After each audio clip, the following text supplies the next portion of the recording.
हर चीज थिंकिंग पर डिपेंड है।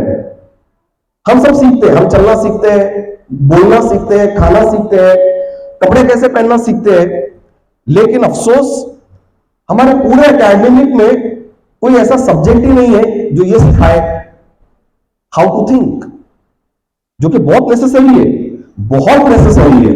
ठीक है, so my role is to teach how to think. ठीक है, चलिए अब हमारे पास वक्त इतना नहीं है कि मैं एनएलपी के डिटेल में जाऊं, तो कुछ मोटी मोटी चीजें हम यहां बात करते हैं। जैसे कि हमारा आज के टॉपिक में जो मुझे जो कहा गया है, 4 पॉइंट्स है जिस पर मुझे बात करनी है। एक, compound effect of success. Second, self doubt. उसके बाद है how to think and parents responsibility. ठीक है, उसके बाद हम क्वेश्चन आंसर्स भी लेंगे। ठीक है, तो ये चारों पॉइंट्स अगर देखें तो चारों पॉइंट्स को हम क्लब करके उसको लेंगे। I will present you all the points together. ठीक है, जो कि कंपाउंड इफेक्ट ऑफ सक्सेस।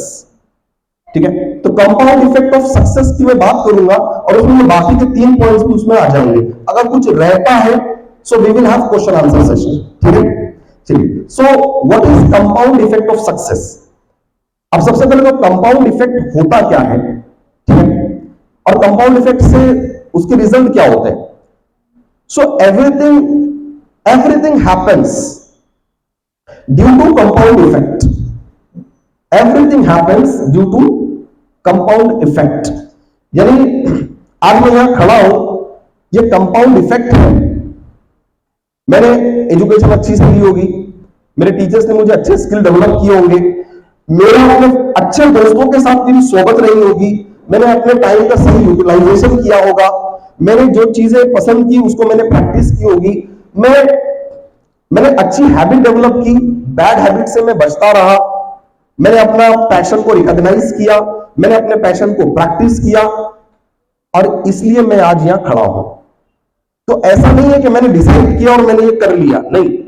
जो कुछ भी होता है उसके पीछे बहुत सारी चीजें, बहुत सारे कॉजेस होते हैं, तब जाके एक इफेक्ट आता है। जैसे अगर हम नेचर का लॉ देखें, है ना, तो लॉ ऑफ नेचर क्या है। एक पौधा उगता है ना, एक पौधा उगता है, तो क्या पौधा सिर्फ बीज डाल देने से पौधा आ जाता है? नहीं, बीज जमीन में डालने के बाद उसको सफिशिएंट सनलाइट भी चाहिए, सफिशिएंट वाटर भी चाहिए, उसको सुटेबल सॉइल भी चाहिए, और उसको सफिशिएंट प्रोटेक्शन भी चाहिए, तब जाके वो पौधा बड़ा भी होगा और उसको फल भी लगेंगे। सिर्फ ये कहना कि बीज बोने से पौधा आया, दिस इज नॉट फेयर। सो एक पौधे का बड़ा होना एक कंपाउंड इफेक्ट है। कई चीजों ने काम की उस चीज पे, तब जाके एक चीज डेवलप हुई और वो फ्रूटफुल है। आप बीज डाल के छोड़ दोगे, अगर पानी नहीं दोगे, तो मुझे बताओ पौधा बड़ा होगा क्या? नहीं होगा। ठीक है, आपने बीज डाल दिया, पानी भी दे दिया, बट उसको सनलाइट नहीं दे रहे हो, क्या पौधा बड़ा होगा? चलो, बीज डाल दिया, पानी दे दिया, सनलाइट भी दे दिया, लेकिन जो उसको खाद चाहिए, है ना, जो खाद चाहिए, अगर वो खाद आप नहीं दे रहे हो तो भी नहीं बढ़ेगा। चलिए, बीज डाल दिया, पानी डाल दिया, खाद दे दिया, सनलाइट दे दिया, लेकिन उसको खुला छोड़ दिया, उसको प्रोटेक्शन नहीं दिया, क्या वो पौधा बड़ा होकर फल दे पाएगा? कोई जानवर आके खा लेगा उसको? So this is called the compound effect of success and it is applied in our lifes. हमारे बच्चों पे ये चीज अप्लाई होती है कि अगर मैं चाहता हूं कि मेरा बच्चा एक बहुत सक्सेसफुल इंसान बने, एक बहुत कामयाब इंसान बने, जिस पर मुझे प्राउड फील हो, तो मुझे उसके लिए वो सारा ग्राउंड बना के देना पड़ेगा जो उसकी रिक्वायरमेंट है। अब एक इंसान के सक्सेसफुल होने के कंपाउंड इफेक्ट क्या क्या हो सकते हैं? सबसे पहले तो उसको घर से जो उसको टीचिंग्स मिलती है, घर से जो उसको सपोर्ट मिलता है, घर से जो उसको मोटिवेशन इंकरेजमेंट मिलता है, ये।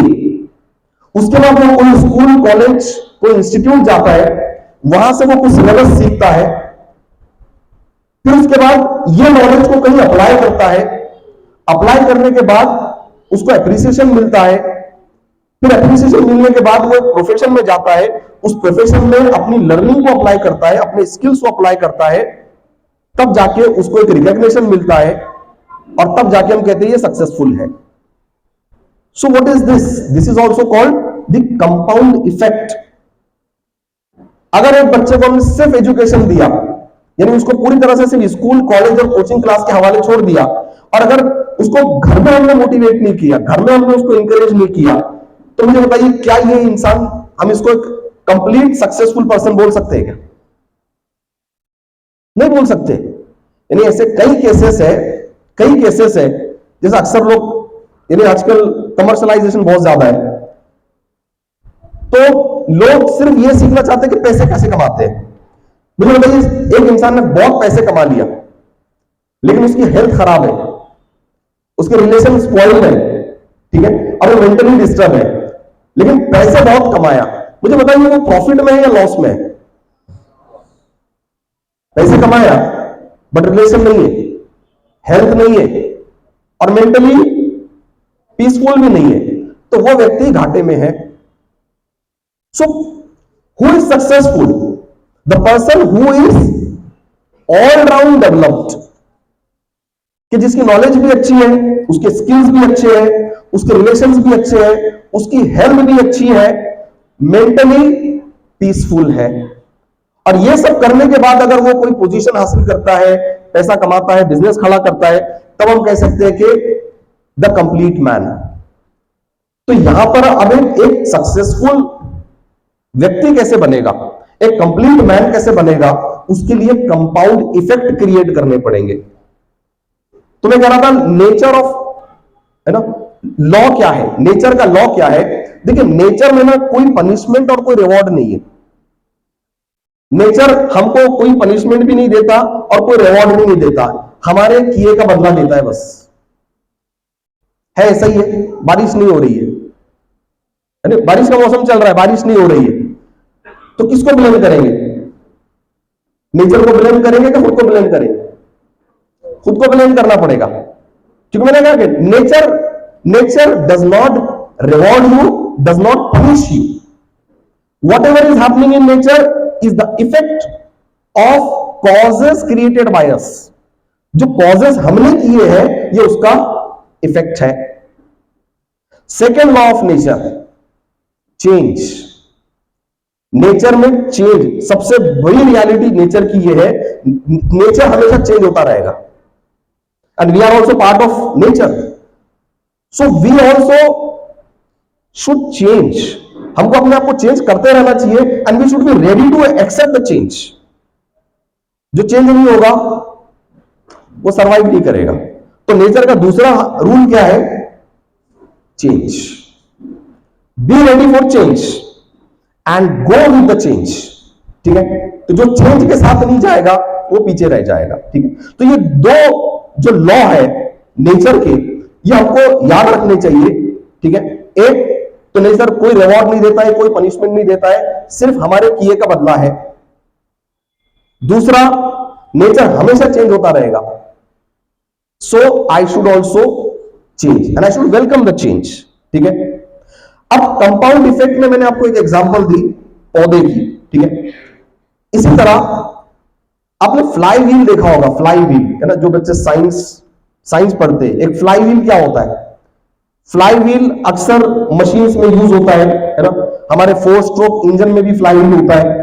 तो फ्लाई व्हील में करना क्या पड़ता है? फ्लाई व्हील का प्रोसेस ऐसे होता है कि पहले फ्लाई व्हील को पावर देना पड़ता है, फिर फ्लाई व्हील खुद पावर जनरेट करता है और वो एक पोजीशन में आ जाता है कि वो अपना पावर खुद जनरेट करता है। देखा आप लोगों ने कभी यूट्यूब पे इसमें देखा होगा कि फ्लाई व्हील कैसे काम करता है, कि एक, जैसा कि अगर हम ओल्ड पैटर्न में देखें, वो हाथ से वो कचरा काटने की मशीन आती थी, उसमें बड़ा व्हील होता है, सिर्फ उसको शुरुआत में मेहनत करनी पड़ती है। शुरुआत में कैसे करता है? वो दोनों हाथ से उसको घुमाना पड़ता है। कब तक? जब तक वो मोशन में नहीं आता, जब तक उसको मोमेंटम नहीं मिलता, तब तक उस व्यक्ति को क्या करना पड़ता है? उसको दोनों हाथ से उसको बहुत जोर देकर घुमाना पड़ता है। जब उसने 1-2 साइकिल कंप्लीट किए, अब वो व्हील खुद अपनी पावर से घूमता है। सो this is the example of compound effect. अगर हम चाहते हैं कि हमारे बच्चे आगे चल के सक्सेसफुल रहे, स्टेबल रहे, तो उनकी अर्ली एज में हमको मेहनत करने की जरूरत है। यानी किसी को जिंदगी भर उसके ऊपर वॉच रखने की जरूरत नहीं है हमको, लेकिन कुछ सर्टेन टाइम होता है, एक सर्टेन स्टेज होता है जहां पर हमको जोर लगाने की जरूरत है, और बहुत जोर लगाने की जरूरत है, पेरेंट्स को भी, टीचर्स को भी, और खुद स्टूडेंट्स को भी। एक सर्टेन टाइम तक जोर लगाना है, जब तक वो व्हील मोशन में नहीं आ जाता, जब तक उस व्हील को एक मोमेंटम नहीं मिल जाता, तब तक आपको जोर लगाना है। और एक बार वो व्हील अपने मोशन में आ गया, अब वो खुद ऑटोमेटिकली वो अपना पावर भी जनरेट करेगा, वो काम करता रहेगा। तो कंपाउंड ऑफ इफेक्ट जो है वो इस तरह से काम करता है, ठीक है। अब कंपाउंड ऑफ इफेक्ट में अगर हम हमारी बात करें, कि नर्चरिंग की बात करें, पेरेंटिंग की बात करें, तो हमारे बच्चे के ऊपर कंपाउंडिंग इफेक्ट क्या क्या है। अच्छा, खास बात, अगर कंपाउंडिंग इफेक्ट पर आप ध्यान नहीं देंगे तो इसका मतलब नहीं है कि आपके बच्चे पर कंपाउंडिंग इफेक्ट नहीं हो रहा है। अगर आप कॉन्शियसली कंपाउंडिंग इफेक्ट नहीं करेंगे तो unconsciously negative compounding effect create हो जाएगा। जैसे फॉर एग्जांपल, अगर मैं इस बात का ध्यान नहीं रखता हूं कि मेरा बच्चा क्या देखता है, क्या पढ़ता है, क्या सुनता है, कैसे बच्चों के साथ खेलता है, उसकी सोच क्या है, उसकी डिफिकल्टीज क्या है, अगर मेरा इस पर ध्यान नहीं होगा तो किसी और का होगा, और वो उसको है ना एक्सप्लॉइट कर सकता है, एक्सप्लॉइट कर सकता है। जैसा कई एग्जांपल से मैं बताता हूं, काउंसलिंग करता हूं मैं, पर्सनल काउंसलिंग। तो मेरे पास एक पेरेंट्स आए, अब देखिए पेरेंट्स मामूली नहीं है, दोनों पेरेंट टीचर है, यानी उस लड़के के पिता वो भी प्रिंसिपल, उसकी मम्मी भी प्रिंसिपल, ठीक है। अब उनकी कंप्लेंट ये थी कि हम दोनों इतने हाईली एजुकेटेड है, लेकिन हमारे बच्चे की जो आदतें है ना बहुत ही लोअर क्लास है। यानी आम जवाब में अगर हम बोले तो उसकी जो आदत है बहुत टुकारो जैसी है। देखिए टीचर्स के बच्चे, मैं तो आम बच्चों की बात भी नहीं कर रहा। देखिए कंपाउंडिंग इफेक्ट मैं इसलिए कह रहा हूं कि अगर हम अगर कॉन्शियसली कंपाउंडिंग इफेक्ट क्रिएट नहीं करेंगे बच्चे का, तो वो ऑटोमेटिकली नेगेटिव कंपाउंडिंग इफेक्ट में चला जाएगा, और फिर वहां से वापस लाना मुश्किल। जैसे कि व्हील मैंने कहा ना कि आप उसको क्लॉकवाइज रोटेट कर रहे हो, ठीक है। For example this is positive compounding effect.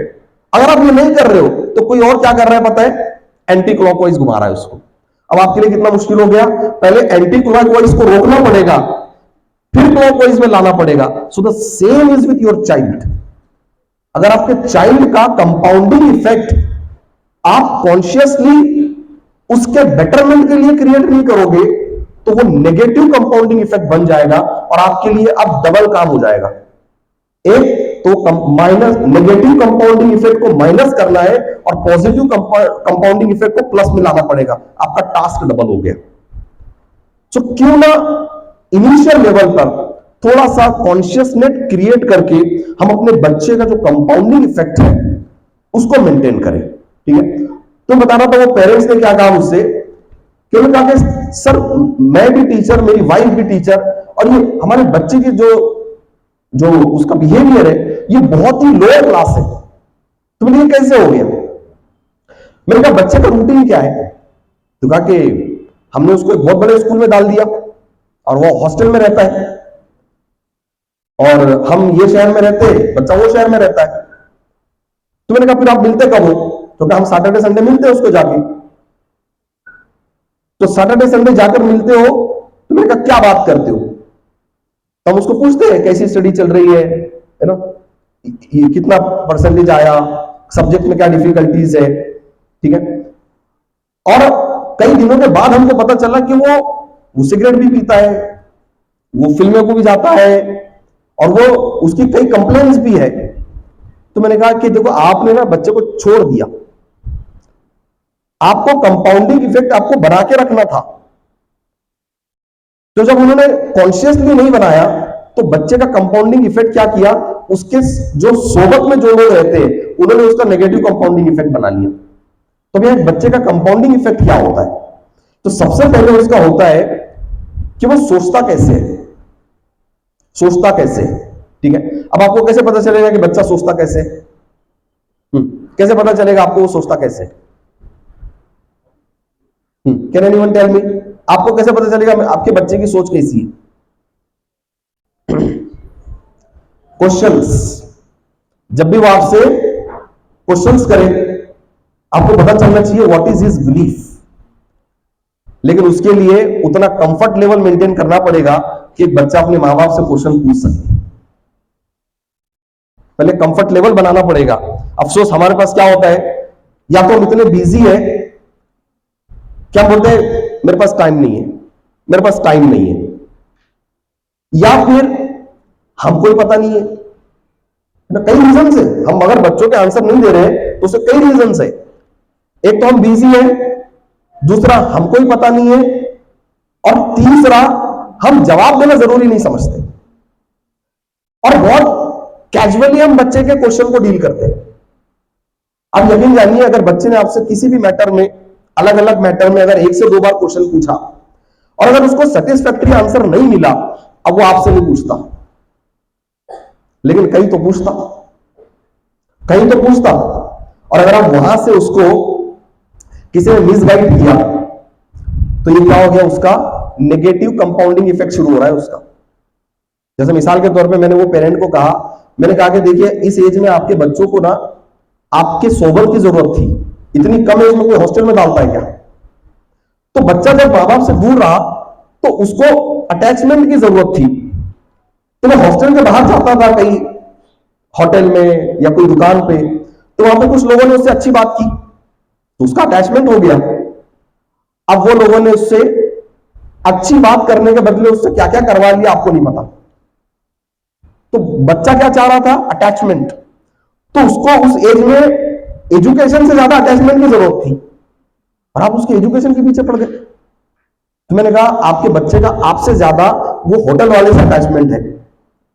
अब अगर उसने गलत भी कहा तो आपका बच्चा एक्सेप्ट करेगा, क्योंकि आपसे ज्यादा अटैचमेंट उससे हो गया उसका, ठीक है। तो यहां आपको सबसे पहले कैसे पता चलेगा कि आपके बच्चे का बिलीफ क्या है, कि जब भी बच्चा क्वेश्चन पूछे उसके क्वेश्चन को बहुत सीरियसली लो, बहुत ही सीरियसली लेना पड़ेगा। और अगर आप आंसर नहीं जानते हो तो किसी जानकार से पूछकर उसको बताओ कि बेटा ये ऐसा नहीं ऐसा होता है, क्योंकि बिलीव नहीं, एक बार बिलीफ बन गया ना, वो बिलीफ का टूटना बड़ा मुश्किल होता है। ऐसी कई एग्जांपल्स है, कई एग्जांपल्स है कि कुछ लोगों ने एक मिडिल एज में आकर उनके साथ कुछ क्राइम हुआ, लेकिन कई सालों तक उन्होंने उसकी कंप्लेन नहीं की। जब पूछा गया कि तुम इतने दिन तक कैसे बर्दाश्त करते रहे, तुमने कंप्लेन क्यों नहीं की,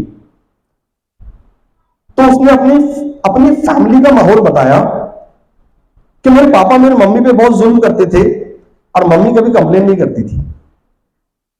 तो मैंने ये सीखा कि जब कोई तुम पे जुल्म करे बर्दाश्त करो, कंप्लेन मत करो। तो वही मैं फॉलो करता रहा। तो बच्चे ने क्या सीख लिया कि जब भी कोई तुम्हारे साथ ज्यादती करे खामोशी से बर्दाश्त कर दिया करो, कंप्लेन मत करो।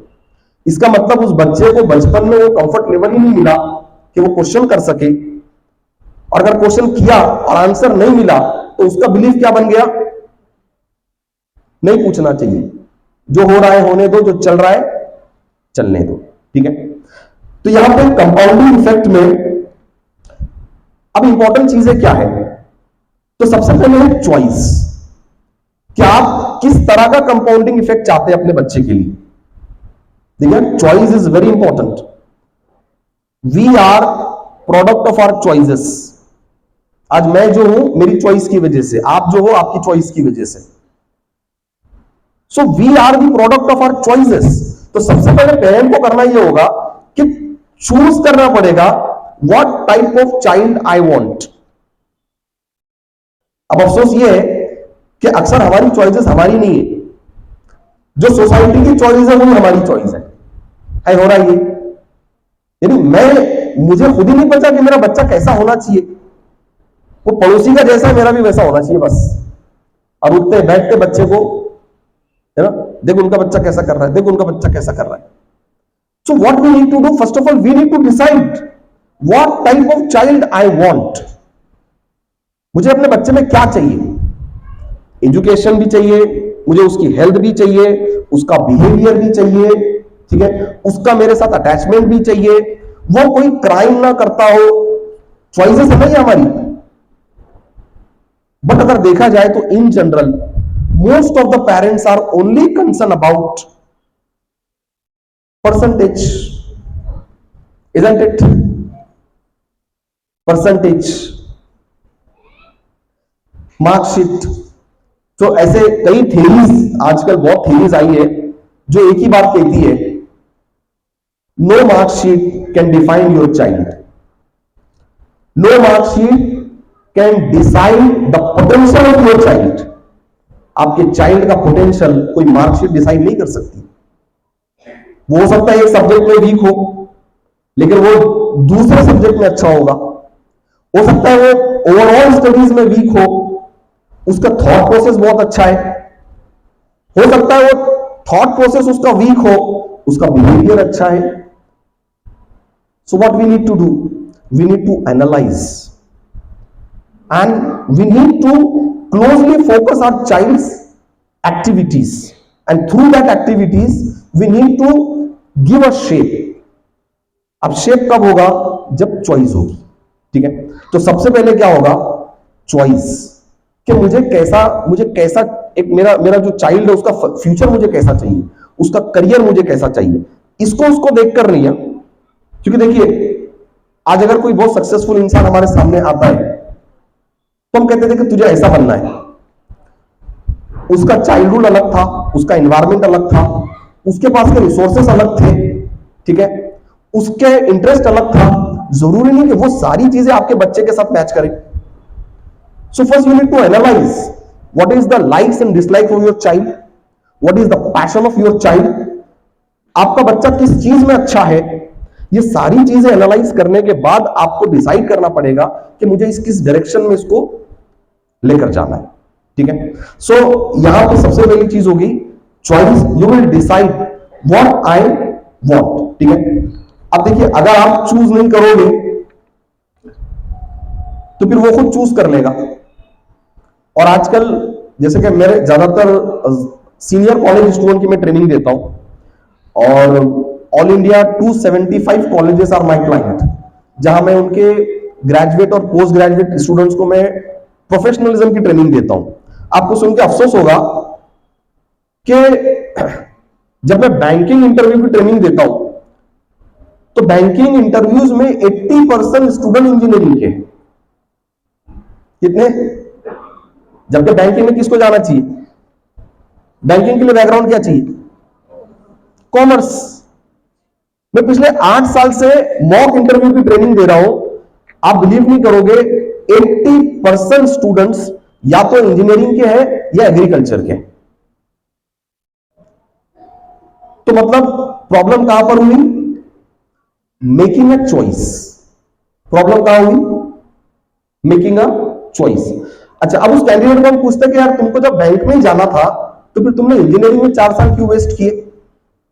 है ना, ये क्वेश्चन है ये। तब उसका आंसर ये होता है, when I took admission for engineering I was not enough mature, it was my parents decision। अब बात तो सही है। अरे 12th के बाद बच्चा कितना मैच्योर होता है? बहुत ज्यादा मैच्योरिटी नहीं होती उसकी। तो ये पेरेंट्स की जिद थी कि मेरा बेटा इंजीनियर बनेगा, और डाल दिया उसको इंजीनियरिंग में। अब वो इंजीनियरिंग करते करते उसको समझ आया कि मेरा इंटरेस्ट तो कुछ और है, तो उसने पूरा इंजीनियरिंग कंप्लीट किया, लेकिन इंजीनियर नहीं बना, वो कोई और प्रोफेशन में गया। तो यहां पे आपको चॉइस जो है ना, ये चॉइस बड़ा इंपॉर्टेंट है। सबसे पहले चॉइस है, what I choose for my self and what I choose for my children. अच्छा, स्टूडेंट्स के लिए भी है। Students, what choices you make will shape your career, है ना। आप क्या चूज करते हो, ठीक है। यानी एग्जाम का टाइम है, आप स्टडी करना चूज करते हो या आईपीएल का मैच देखना चूज करते हो? It will decide your result, you know. If you have 2 friends, one who studies, another who plays PUBG game, आप किसके साथ बैठना पसंद करते हो विल डिसाइड योर फ्यूचर। अगर आप स्टडी करने वाले स्टूडेंट के साथ दोस्ती करते हो, उसके साथ बैठते हो, उसके साथ टाइम स्पेंड करते हो, so your future is bright. मगर आपकी चॉइस ये है कि वो पबजी खेलने वाला देखो कितना अच्छा पबजी खेलता है, और आप उसके साथ टाइम स्पेंड करते हो, तो फिर रिजल्ट आप भी पबजी प्लेयर है ना, फिर पबजी बैंड, फिर फ्रस्ट्रेशन है ना। So your choices decides your career, ठीक है। Therefore I said we are the product of our choice, ठीक है। तो कंपाउंड इफेक्ट में सबसे पहली चीज जो है वो है चॉइस, ठीक है। जैसे आमतौर से हम कहते थे कि व्हाट इज लाइफ, लाइफ के बड़े अलग अलग डेफिनेशंस होते हैं, ठीक है। बट एक डेफिनेशन बड़ा अच्छा मुझे किसी ने कहा कि life is a time between B and D. What is B and D?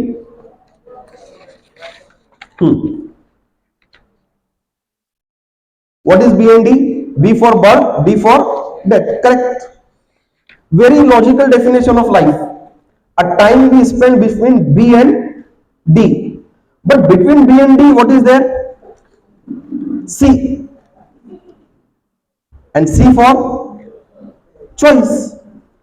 So if you have choice, then only you are making your life worth. And if you don't have choice, it's only time. अगर आपकी life में आपकी अपनी choices है, so it is a life worth living. और अगर आपकी choices नहीं है, so you are just spending time between B and D, ठीक है। So my request to my dear students, make your own choices, make your own choices. किसी और की चॉइस नहीं, वो कर रहा है इसलिए मैं करूंगा, नहीं, मेरी ये चॉइस है, मैं ये करूंगा, उसके लिए वो बेटर है, मेरे लिए ये बेटर है, ठीक है। और आजकल तो रील्स का बड़ा खतरनाक इंपैक्ट है ना। यानी एक बच्चा अच्छा पढ़ते पढ़ते 2 दिन बाद जो है ना उसका हुलिया चेंज दिखता है हमको, है ना। एकदम ऐसे बाल ऐसे, कपड़े ऊपर के 2 बटन खुले, आस्तीन चढ़े हुए, ठीक है, और ऐसे ऐसे हाथ करके घूम रहा है वो। तो ये क्या हुआ पता है, ये भी एक कंपाउंड इफेक्ट है कि अगर वो बच्चे ने खुद का कंपाउंड इफेक्ट नहीं बनाया तो मीडिया उसका कंपाउंड इफेक्ट क्रिएट करेगा। तब उसकी चॉइस क्या हो गई कि ये देखो कैसा है ना, हालांकि नमूना है वो, बट उसको मॉडल बोलते हैं हम। मॉडल का मीनिंग क्या है? मॉडल मीन्स नमूना।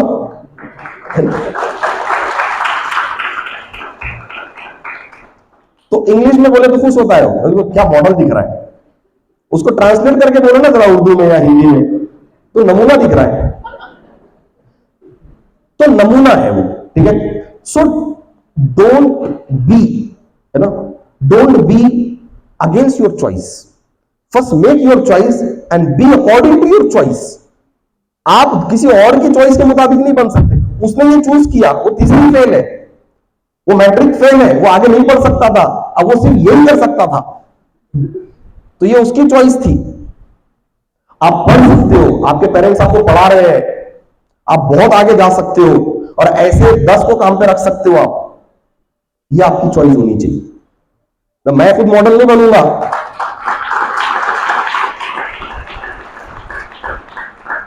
आपकी चॉइस ये होनी चाहिए कि मैं खुद मॉडल नहीं बनूंगा, मैं इतनी हायर पोजीशन पे जाऊंगा कि ऐसे 10 मॉडल मैं रखूंगा।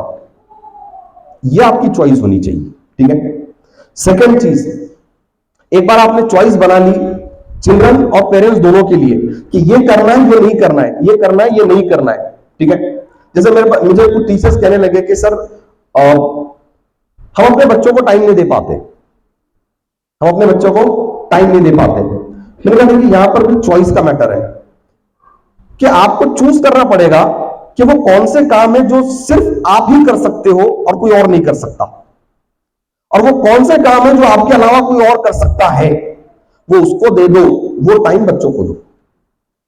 देखिए ये जबरदस्त कंप्लेन है, यानी जो विमेन, वर्किंग विमेन है, वो कहते हैं कि सर हम बच्चों को टाइम नहीं दे पा रहे, तो उसका सिंपल सॉल्यूशन है, आप दिन में से कितने 8 काम करते होंगे ना, 8 में से 4 काम ऐसे जो सिर्फ आपको ही करने, लेकिन 4 काम ऐसे हैं जो आपके अलावा कोई और कर सकता है, उसको दे दो ये काम, भले ही पे करना पड़े, और वो टाइम बच्चों को दो।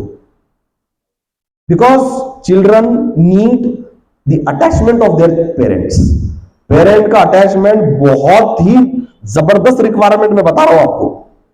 अभी रिसेंटली मैंने एक थ्योरी पढ़ी,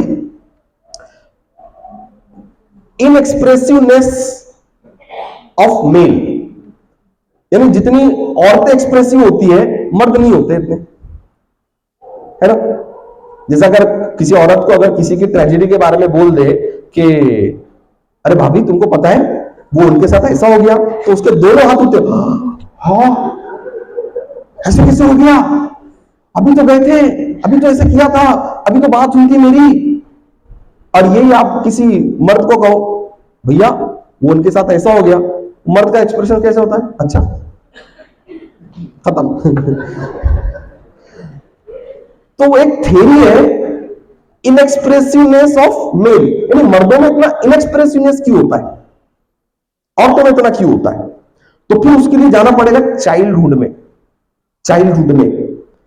तो उसने ये स्टडी बताया कि लड़कियां एक बड़ी एज तक पेरेंट्स से अटैच होती है। लड़कों को जैसे चलने आता है उनके बाहर के दोस्त बन जाते हैं, ठीक है। और एक्सप्रेसिवनेस तभी आएगा, और खास तौर से मदर्स, जिन बच्चों का बचपन में अपने मदर्स के साथ अटैचमेंट जबरदस्त है, देखिए जिंदगी भर वो एक्सप्रेसिव भी रहेंगे, जॉली भी रहेंगे, जॉयफुल भी रहेंगे, और वो दूसरों के दर्द में उनको दर्द भी महसूस होता है। लेकिन वो बच्चे जिनको बचपन में अगर पेरेंट्स का अटैचमेंट नहीं मिला, वो एक मिडिल एज में आने के बाद, स्पेशली उनकी शादी होने के बाद,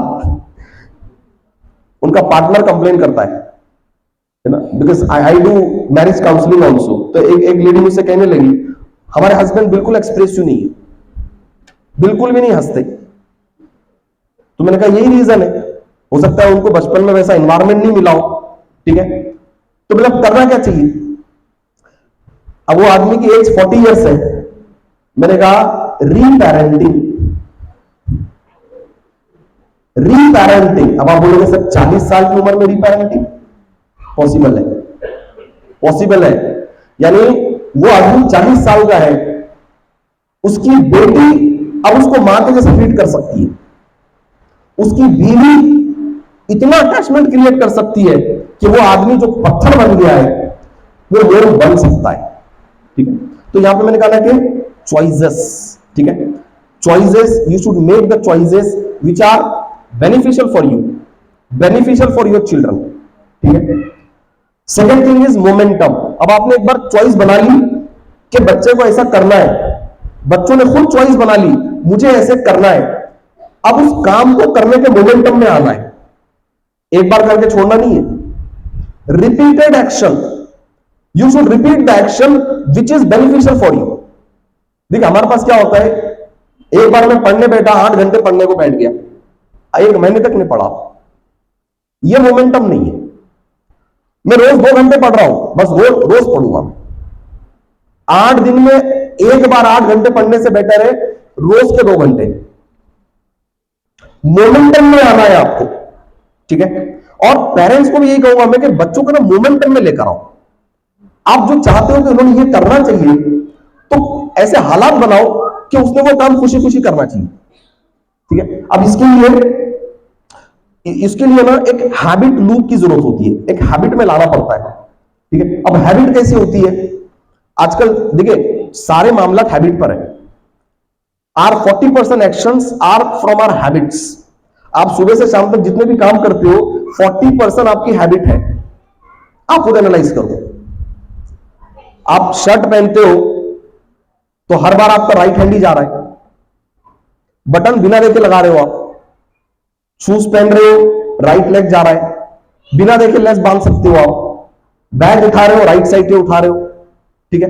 यानी 40% हमारे एक्शंस हमारे हैबिट से है। तो तो करना क्या पड़ेगा, you need to analyse your habits, कि आपकी हैबिट्स क्या है।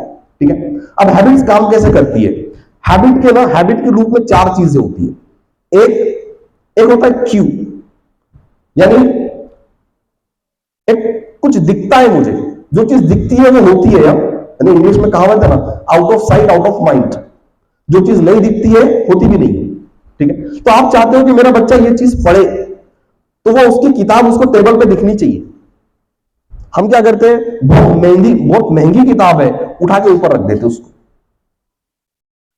तो करना क्या पड़ेगा, सबसे पहला आप बच्चे से जो काम करवाना चाहते हो वो काम करने की चीजें उसको दिखनी चाहिए।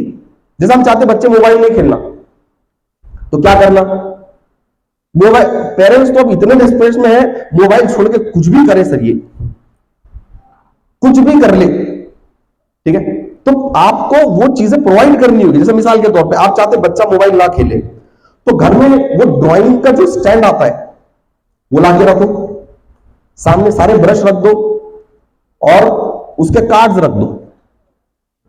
यानी उसको अल्टरनेटिव चाहिए ना, मोबाइल नहीं तो पेंटिंग का कोई चीज चाहिए। उसके सामने कोई स्टोरी बुक्स रख दो जिसमें फोटोज वगैरह होती है, मोबाइल नहीं तो स्टोरी बुक। ठीक है, तो ये पहला स्टेप क्या है कि अगर बच्चा जो करना चाहता है, जो आप उससे करवाना चाहते हो, उसके कुछ ना कुछ सिम्टम्स दिखते रहने चाहिए। सेकंड, उसको वो करने की इच्छा होनी चाहिए। तो वो इच्छा तभी होगी जब उसके पीछे आप कोई रिवॉर्ड रखोगे।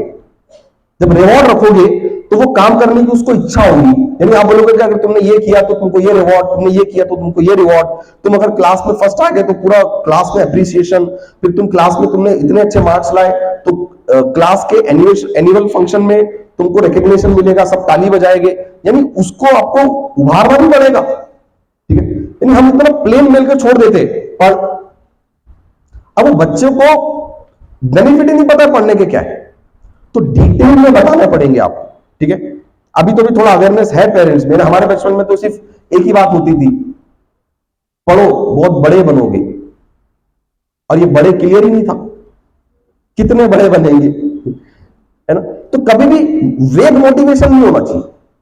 The motivation should be very specific कि बेटा देखो, तुम देखते हो ना वो अंकल, वो जब आते हैं सब खड़े हो जाते हैं, सब उनको कैसा झुककर मिलते हैं, सब उनसे हाथ मिलाते हैं, लोग उनके साथ सेल्फी लेते हैं। तुमको पता है वो ऐसे कैसे बने?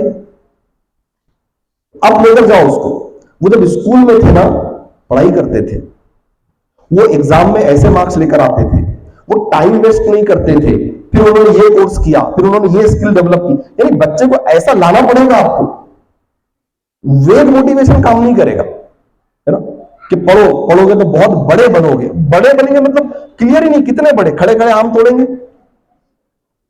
यानी बच्चों को क्लियर ही नहीं ना बड़े का मतलब क्या, तो बड़ा आपको डिफाइन करना पड़ेगा, बड़ा मतलब क्या। ठीक है, तीसरा स्टेप इसमें यह होता है कि रिस्पॉन्स, वो काम बच्चे के लिए जो करना वो इजी होना चाहिए, और चौथा स्टेप करने के बाद उसको रिवॉर्ड मिलना चाहिए। ठीक है, रिवॉर्ड, बच्चे ने कोई छोटे से छोटा भी अच्छा काम किया, उसको रिवॉर्ड दो उसके लिए। चाहे आप उसको अप्रिशिएट करो, उसकी तारीफ करो, उसको चॉकलेट दो, उसको एक नई बुक ला कर दो, लेकिन बच्चे की छोटी से छोटी पॉजिटिव एक्टिविटी को रिवॉर्ड मिलना चाहिए।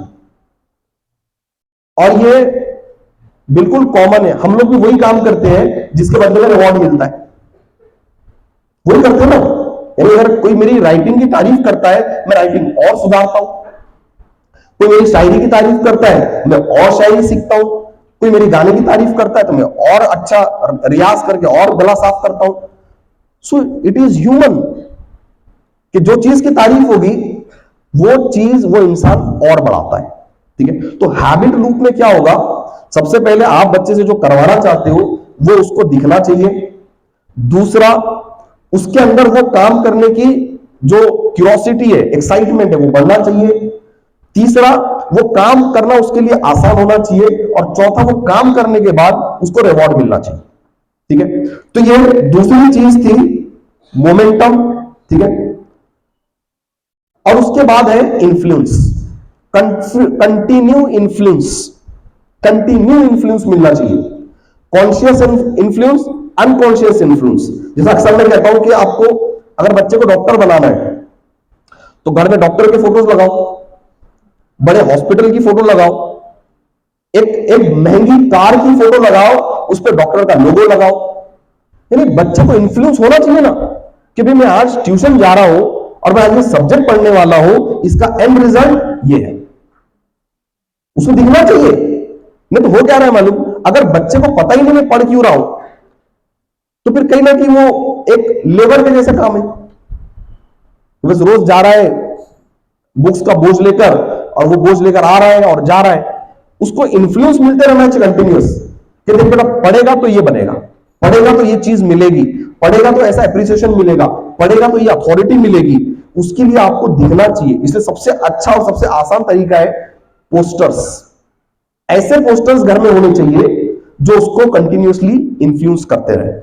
ठीक है, चलिए, तो ये है जो हमने देखा कि कंपाउंड इफेक्ट कैसे क्रिएट होगा। ठीक है, अब इसमें टाइम हमारे पास थोड़ा है। ठीक है, दूसरी चीज एक थी कि सेल्फ डाउट, है ना। तो सेल्फ डाउट अब किसका, स्टूडेंट का क्या पेरेंट का? अब ये क्वेश्चन है ना। तो दोनों की बात करते हैं। देखिए, सेल्फ डाउट, डाउट मतलब शक। ठीक है, अब कुछ चीजों को ना हमने बहुत हाइप भी दी हुई है, हाइप कर दिया हमने। ठीक है, यानी हम सेल्फ डाउट बोलकर हम परेशान होते हैं। मेरे बहुत सेल्फ डाउट है, मेरे बहुत सेल्फ डाउट है। ठीक है, देखिए लैंग्वेज चेंज करके देखो आप। जब भी आपको सेल्फ डाउट आ रहा है, आप उसको हिंदी में बोलो कि मुझे अपने ऊपर शक हो रहा है। आप बोलो अपने आप को कि मुझे अपने ऊपर शक हो रहा है। बात तो वही है ना, सेल्फ डाउट और मुझे अपने ऊपर शक हो रहा है। आप देखो तुरंत अपने आप को आप झुटला दोगे, नहीं नहीं मुझे अपने ऊपर थोड़ी शक होता है। तो लैंग्वेज मैटर्स। जैसे मिसाल के तौर पे अगर आप किसी ने गलती की और हम उसको कहते हैं चलो उसको बोलो मुझे माफ कर दो, बोलता कोई ऐसे? यानी आप उसको बोले तो उससे माफी मांग, तो सामने वाला उसको बहुत मुश्किल जाता है। और अगर उसको यह कहे से सॉरी, सॉरी, बात तो एक ही है। What are you doing, you are just changing the language. तो जो चीज आपके लिए सपोर्टिव है वो लैंग्वेज रहने दो, लेकिन वो लैंग्वेज जो आपको अननेसेसरी डिस्टर्ब कर रही है, जैसा सेल्फ डाउट, यानी हम सेल्फ डाउट बोलकर हमने उसको बहुत इंपॉर्टेंस दे दिया। उसको बोलना है कि मुझे खुद पे शक हो रहा है, फिर आप खुद को रिजेक्ट करोगे, नहीं नहीं मुझे कोई शक नहीं हो रहा है। ठीक है, अब सेल्फ डाउट होता क्या है? सेल्फ डाउट दो ही वजह से होता है। एक तो आपने कोई काम करने की कोशिश की, ठीक है, और वो काम आपसे नहीं हो पाया। ठीक है, तो आपने सेल्फ जज किया। सेल्फ जज यानी ये जजमेंट दो तरह के। आपने कोई काम करने की कोशिश की और वो आपसे नहीं हो पाया, तो आपने क्या किया? सेल्फ जज कि मैं ऐसे हूं। ठीक है, या फिर किसी और ने कहा तुम ऐसे हो और हमने उस बात को बहुत सीरियस ले लिया है। यही है सेल्फ डाउट के, यही दो रीजन है। या तो मैं अपने आप को किसी सिचुएशन में डालता हूं और अपने आप को जज करता हूं मैं ऐसे हूं, या कोई और मुझे आकर कहता है तुम ऐसे हो और मैं उसकी बात को बड़ा सीरियस ले लेता हूं। यही वजह से हम सेल्फ डाउट करते हैं। अब सेल्फ डाउट आया तो करना क्या है? तो कुछ पॉइंट्स मैं बताता हूं। Put your doubts on to paper. Doubt को पेपर पे उतारो। कोई भी डाउट, आपको जो भी डाउट आता है अपने बारे में, उसको पेपर पे उतारो। ठीक है, जैसे फॉर एग्जांपल अक्सर पेरेंट्स के कंप्लेन होती है बच्चे नहीं सुनते, है ना, बच्चे नहीं सुनते, मेरे बच्चे मेरी क्यों नहीं सुनते, है ना। तो put that down on paper. फिर उसको एनालाइज करो कि जिनके बच्चे सुनते हैं तो क्यों सुनते हैं, वो ऐसा क्या करते हैं कि उनके बच्चे उनकी सुनते हैं, और वही मेथड अप्लाई करने की कोशिश करो, कुछ तो इंप्रूवमेंट होगा। यानी सिर्फ कंप्लेन करने से नहीं होगा कि सेल्फ डाउट। ठीक है, so whatever doubts come to your mind उसको पेपर पे लिखो, उसको एनालाइज करो और उसको पीसेस कर दो, पीसेस, ठीक है, पीसेस कर दो, और हर एक पीस को अलग से डील करके उसको करेक्ट करने की कोशिश करना है, ठीक है। इसके बाद हाउ टू थिंक, एक हाउ टू थिंक भी हमको लेना था। तो हाउ टू थिंक कैसे करेंगे, देखिए थिंकिंग के पैरामीटर में दो बड़े इंपॉर्टेंट पैरामीटर है। First, I should think realistically and I should think helpfully. यानी मेरी थिंकिंग में दो कैरेक्टरिस्टिक होने चाहिए। एक तो जो मैं सोचता हूं वो रियलिटी बेस्ड होना चाहिए, और दूसरा रियलिटी होने के बावजूद उसमें मेरा फायदा कहां है और मेरा नुकसान कहां है, ये मुझे सोचना है। जैसे फॉर एग्जांपल, स्टूडेंट की एग्जांपल लेके बताता हूं मैं। दो स्टूडेंट्स है, ठीक है, दोनों को टीचर ने डांटा, दोनों को टीचर ने किसी वजह से डांट दिया, दोनों बात कर रहे थे, ठीक है। अब एक को डांटा तो उसने क्या किया, पैर पटक कर बाहर चला गया गुस्से से, और जाते जाते टीचर को कहा आज के बाद कभी तुम्हारी क्लास नहीं करूंगा। देखो ये एक का ये बिहेवियर है। और दूसरे ने क्या किया, वहीं बैठ गया और जो चैप्टर चल रहा था उस पर कॉन्सेंट्रेट किया। मुझे बता सकते हो आप दोनों के बिहेवियर में डिफरेंस कहां से आया, कहां से आया? एक्सटर्नल इफेक्ट जो था वो सेम था ना दोनों के साथ, टीचर ने दोनों को डांटा था, लेकिन एक पैर पटक कर बाहर चला गया और दूसरा वहीं बैठा रहा। क्या डिफरेंस है?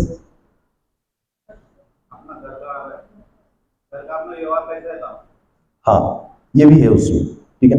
लेकिन उस मोमेंट में क्या है कि दोनों ने उस सिचुएशन को सोचा कैसे, उस सिचुएशन को लिया कैसे, जिसको हम अगर ऐसे बोलेंगे कि उस सिचुएशन को इवैल्यूएट कैसे किया।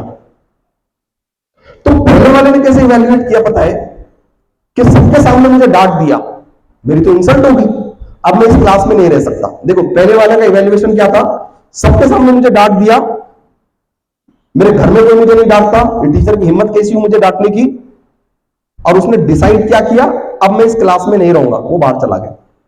दूसरे ने क्या इवैल्यूएट किया, teachers are like parents, parents भी डांटते हैं, तो टीचर ने डांटा तो क्या गलत किया, और टीचर ने हमारे बेटरमेंट के लिए ही डांटा है, और मुझे अकेले को थोड़ी डांटा है। कल इसको डांटा था, आज मुझे डांटा है, कल किसी और को डांटेगी। And teacher is answerable to principal, जैसा I am answerable to teacher, teacher is answerable to principal. तो टीचर ने अपना जॉब किया, क्यों? तो मैं अपना जॉब ठीक से नहीं कर पाया, इसलिए वो बैठ गया। तो ये क्या है, this is how to think. ये हमको बच्चों को सिखाने की जरूरत है कि how to think in a certain situation. अब ये थिंकिंग ऐसा कोई कोर्स लगाने से नहीं आने वाली, ऐसा ओवर द नाइट नहीं आएगी, है ना। आपने जो कहा ना, ये उसका रूट है।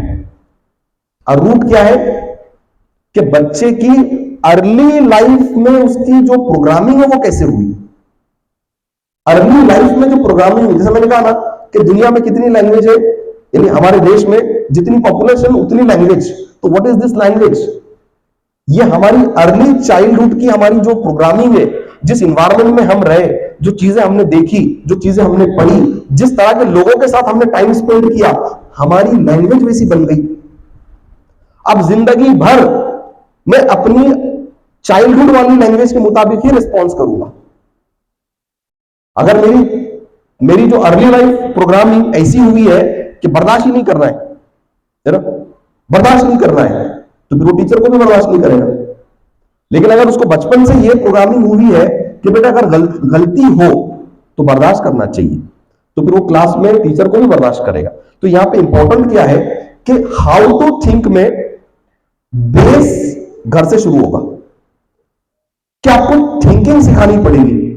और थिंकिंग मैंने कहा ना कि दो बहुत इंपॉर्टेंट कैरेक्टरिस्टिक है। एक तो रियलिस्टिक थिंकिंग, कि बेटा जब भी कोई तुम्हारे साथ कोई चीज होती है, ठीक है, तो सिर्फ तुम्हारे अकेले के साथ नहीं होती है, कई लोगों के साथ होती है। फायदा भी हो सकता है तुम्हारा, नुकसान भी हो सकता है तुम्हारा। तुम्हारा तुमको एप्रिसिएशन भी मिल सकता है, तुमको पनिशमेंट भी मिल सकती है। रियलिस्टिक थिंकिंग देना चाहिए। यह है पहला कैरेक्टरिस्टिक कि थिंकिंग में क्या होना चाहिए, रियलिस्टिक अप्रोच। कि बेटा तुम पास होते हो लेकिन नहीं पढ़ोगे ना, फेल भी हो सकते हो। रियलिस्टिक अप्रोच, ठीक है। And second, helpful approach. अब हेल्पफुल अप्रोच क्या है कि ठीक है, मेरे को टीचर ने डांट दिया, मेरा नुकसान हो गया, लेकिन अब इससे ज्यादा नुकसान नहीं होना चाहिए। अगर मैं बाहर चला गया तो अब और नुकसान होगा, तो अब सोच क्या आएगी, हेल्पफुल, कि बाहर जाने में नुकसान है या बैठने में फायदा है। हेल्पफुल, ठीक है। तो करना क्या है बच्चों में ना, हाउ टू थिंक, ये क्यूरियोसिटी क्रिएट करनी है आपको। यानी हर बार पेरेंट्स नहीं बोलेंगे कि क्या करना है क्या नहीं करना है। बिलीव मी, अगर बच्चों को सिर्फ ये सिखा दिया ना कि कौन सी सिचुएशन में कैसे सोचना है, action they will take themselves, वो खुद एक्शन लेंगे कि कब क्या करना है, ठीक है। तो हाउ टू थिंक में दो ही चीजें सिखानी है। एक, accept the reality, and whatever reality is, the next step should be helpful, that's it. आपके साथ जो होना था हो गया, अब इससे ज्यादा बुरा ना हो वो काम करने की कोशिश करो। So this is the way to teach how to think, ठीक है। लेकिन आप ये देखिए, यहां पे इन्फ्लुएंस का बड़ा मैटर है। हमारी थिंकिंग में हमारे सराउंडिंग का बड़ा मैटर है, ठीक है। तो यहां पे मैं वही कहूंगा फिर कंपाउंडिंग इफेक्ट में, कि पेरेंट्स चाहे बच्चे को कितनी अच्छी बातें सिखा रहे हो, लेकिन इस बात का भी ध्यान रखना पड़ेगा कि ये और कहां कहां से सीख रहा है, और कहां कहां से सीख रहा है। हम तो ये समझते हैं कि मैं बच्चे को सिखा रही हूं, बच्चा मेरी ही सुनेगा। नहीं, आप कितनी देर बच्चे के साथ हो, 2 घंटे 4 घंटे, 2 घंटे मोबाइल के साथ भी है वो, 2 घंटे 4 घंटे स्कूल में भी है, फिर 2 घंटे गली में भी है। तो यहां पर आपको टाइम टू टाइम उसकी थिंकिंग चेक करती रहनी चाहिए, उसका बिलीफ पैटर्न चेक करते रहना पड़ेगा कि इसका बिलीफ पैटर्न जैसा मैं चाहती हूं वैसा है या बदल रहा है। और अगर बदल रहा है तो इसका मतलब मेरा इन्फ्लुएंस कम है, किसी और चीज का इन्फ्लुएंस ज्यादा है। तो करना क्या पड़ेगा, आपका इन्फ्लुएंस बढ़ाना पड़ेगा, ताकि जो जो अननोन सोर्सेस से जो इन्फ्लुएंस आ रहा है वो कम पड़ जाए, ठीक है। सो हाउ टू थिंक में ये हम कर सकते हैं कि सोचना सिखाना है, हर बार कमांड नहीं देना है। देखिए, हर बार कमांड नहीं देना है। अगर हम बच्चों को हर बार कमांड देंगे ना, तो ठीक है वो सामने तो बड़ा साइलेंट रहेगा, लेकिन जब अकेले में जाएगा तो फिर वो वही करेगा जो उसका एक्चुअल बिलीफ है, ठीक है। तो यह बच्चे के बिलीफ फॉर्मेशन पर हमको काम करने की जरूरत है, ठीक है। चलिए, सो अब आखिरी पॉइंट, पेरेंट्स रिस्पॉन्सिबिलिटी। तो ये सारी चीजें जो है मैं समझता हूं ये पेरेंट्स की रिस्पॉन्सिबिलिटी है, क्योंकि टीचर का, मैंने कहा ना कि टीचर का हम कोचिंग क्लास पे जाके एक सेपरेट सेशन लेंगे टीचर्स के लिए, बट यहां पे बहुत रेयर मोमेंट होता है जब हम पेरेंट्स से इंटरेक्ट करते हैं। तो पेरेंट्स की रिस्पॉन्सिबिलिटी ये है कि बच्चे की अर्ली प्रोग्रामिंग, देखिए I am using the word programming, तो बच्चे की जो अर्ली प्रोग्रामिंग है ना वो बड़ी इंपॉर्टेंट है। जब आप स्कूल में जाकर देखते हैं तो हमको समझ आता है ये बच्चा बहुत टैलेंटेड है, ये बच्चा बहुत डल है, ये बहुत शरारती है, ये बहुत खामोश बैठा है ऐसी वैरायटी होती है बच्चों की। मुझे बताइए ये पैदाइशी होते हैं कैसे, पैदाइशी होते हैं क्या? मैं चैलेंज करता हूं, कोई डॉक्टर लिखकर दे सकता है क्या किसी बच्चे की पैदाइश पर कि ये शरारती रहेगा, ये बहुत टैलेंटेड रहेगा, ये बहुत डल रहेगा? क्या दुनिया का कोई डॉक्टर ये लिखकर दे सकता है क्या? बताइए मुझे। तो फिर ये बच्चों में इतने डिफरेंसेस कहां से आए? इन्वायरमेंट, जिसको जैसा इन्वायरमेंट मिला उसने अपने आप को वैसा बना लिया।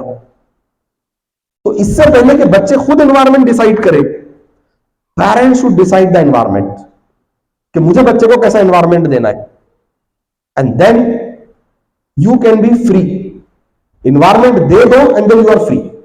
हमारा प्रॉब्लम क्या हो रहा है मालूम? हम इन्वायरमेंट नहीं दे रहे और कमांड दे रहे, command.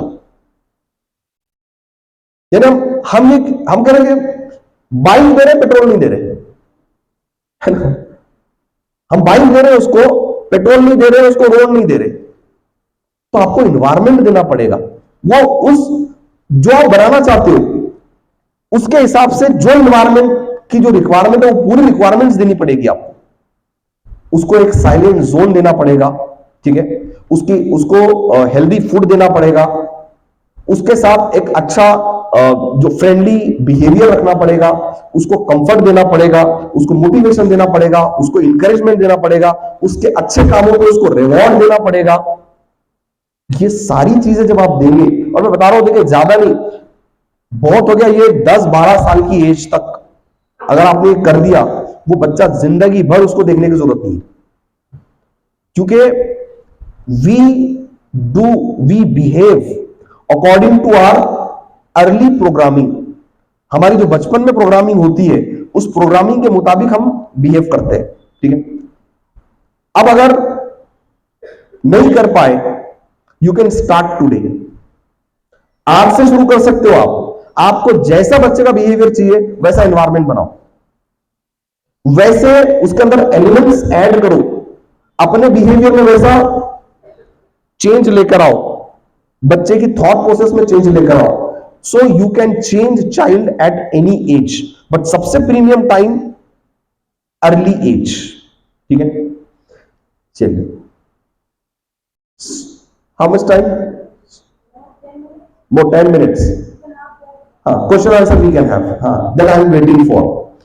So this much only. I hope I have delivered enough information about the children and parents' responsibilities. Now we will have question answer session. If you have any question, you can ask. Yes, ma'am.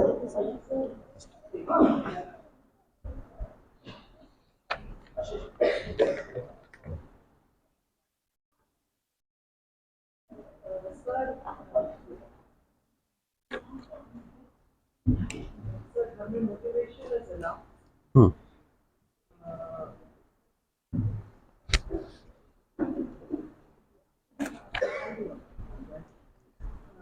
Motivation enough है, Hmm.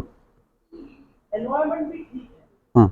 एक चीज है childishness, पढ़ना bore होता अच्छा, पढ़ने में bore होता है। है, अच्छा। डिजायर है, Hmm. करना है, ये बनना है, डिफरेंस लाइफ में सब एक्सप्लेन है। Hmm.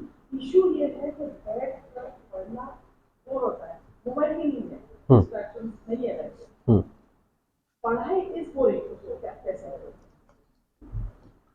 देखिए, इसमें क्या है ना, जैसे कि अक्सर पेरेंट्स एक डायलॉग बोलते हैं कि हमारे बच्चे का पढ़ाई में मन नहीं लगता है ना, बच्चे का पढ़ाई में मन नहीं लगता। तो मन कहीं तो लगता है, फिर मन कहीं तो लगा है, या तो पेरेंट्स को पता नहीं है। क्योंकि देखिए, मन एक ऐसी चीज है ना, मीन्स हमारा जो अटेंशन है, हमारा जो इंटरेस्ट है, हर एक का एक इंटरेस्ट है, और कहीं ना कहीं वो बंदा उस इंटरेस्ट में इन्वॉल्व है, ठीक है, यानी जिसको हम कहते हैं मन। तो अगर पढ़ाई में मन नहीं है तो वो मन कहीं और लगा है, ठीक है। अब यह कर क्या सकते हैं, या तो पढ़ाई को उतना अट्रैक्टिव बनाना पड़ेगा, या तो पढ़ाई को अट्रैक्टिव बनाना पड़ेगा, ग्राफिक्स देने पड़ेंगे, वीडियोस देने पड़ेंगे, मॉडल्स देने पड़ेंगे, यानी पढ़ाई का जो फॉर्मेट है उसमें चेंज लाना पड़ेगा।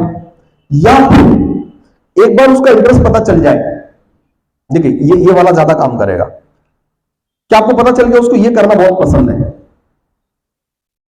वो करने के लिए पढ़ाई को कंडीशन बनाना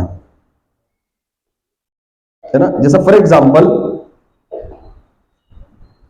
जो पुराना फॉर्मूला है ना, हम बच्चों को क्या कहते थे, 10th में पास हुआ तो साइकिल मिलेगी, यानी वो दूसरों को साइकिल चलाते देखता था और तो मुझे साइकिल चाहिए, मुझे साइकिल चाहिए। तो ये बहुत पुरानी स्ट्रैटेजी है, साइकिल चाहिए ना, फर्स्ट आके दिखा। अब उसका मन कहीं भी लगाने दो, अब वो मन कहां लगाएगा, पढ़ाई में, क्योंकि वो जो रिवॉर्ड है उसका रास्ता पढ़ाई से जाता है। तो इसलिए मैंने कहा ना, हर इंसान का कहीं ना कहीं मन लगता है, तो जहां उसका मन लगा है, पढ़ाई को कंडीशन बना दो कि बेटा तुमको वो करना है ना, तो रास्ता तो यहीं से ही है, तुम हमको ये दे दो, हम तुमको वो देंगे, ये करना पड़ेगा उसमें, ठीक है। अगेन मोबाइल वाला क्वेश्चन, हाँ, मोबाइल वाला क्वेश्चन कितने लोग हैं?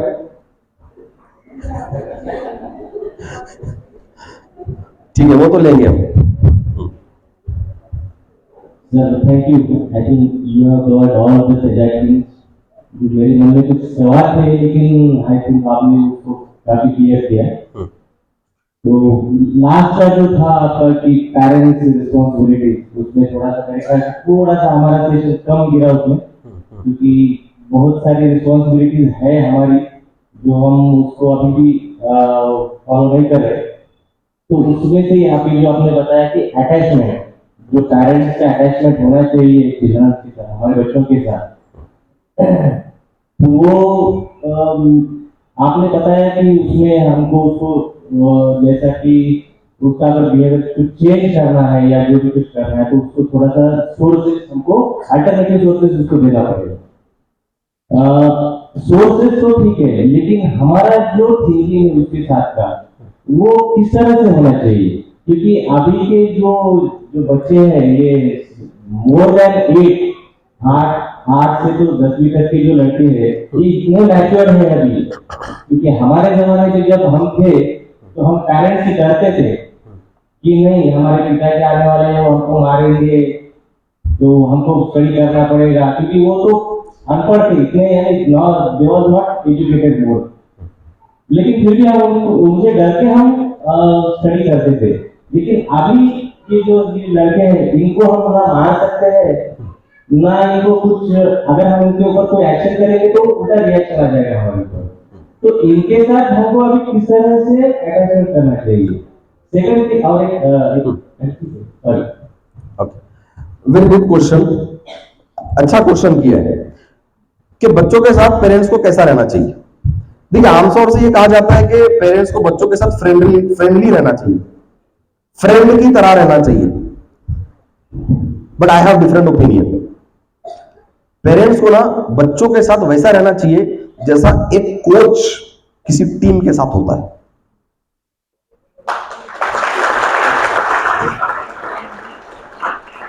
देखिए, कोच जो है ना वो टीम का फ्रेंड नहीं होता है।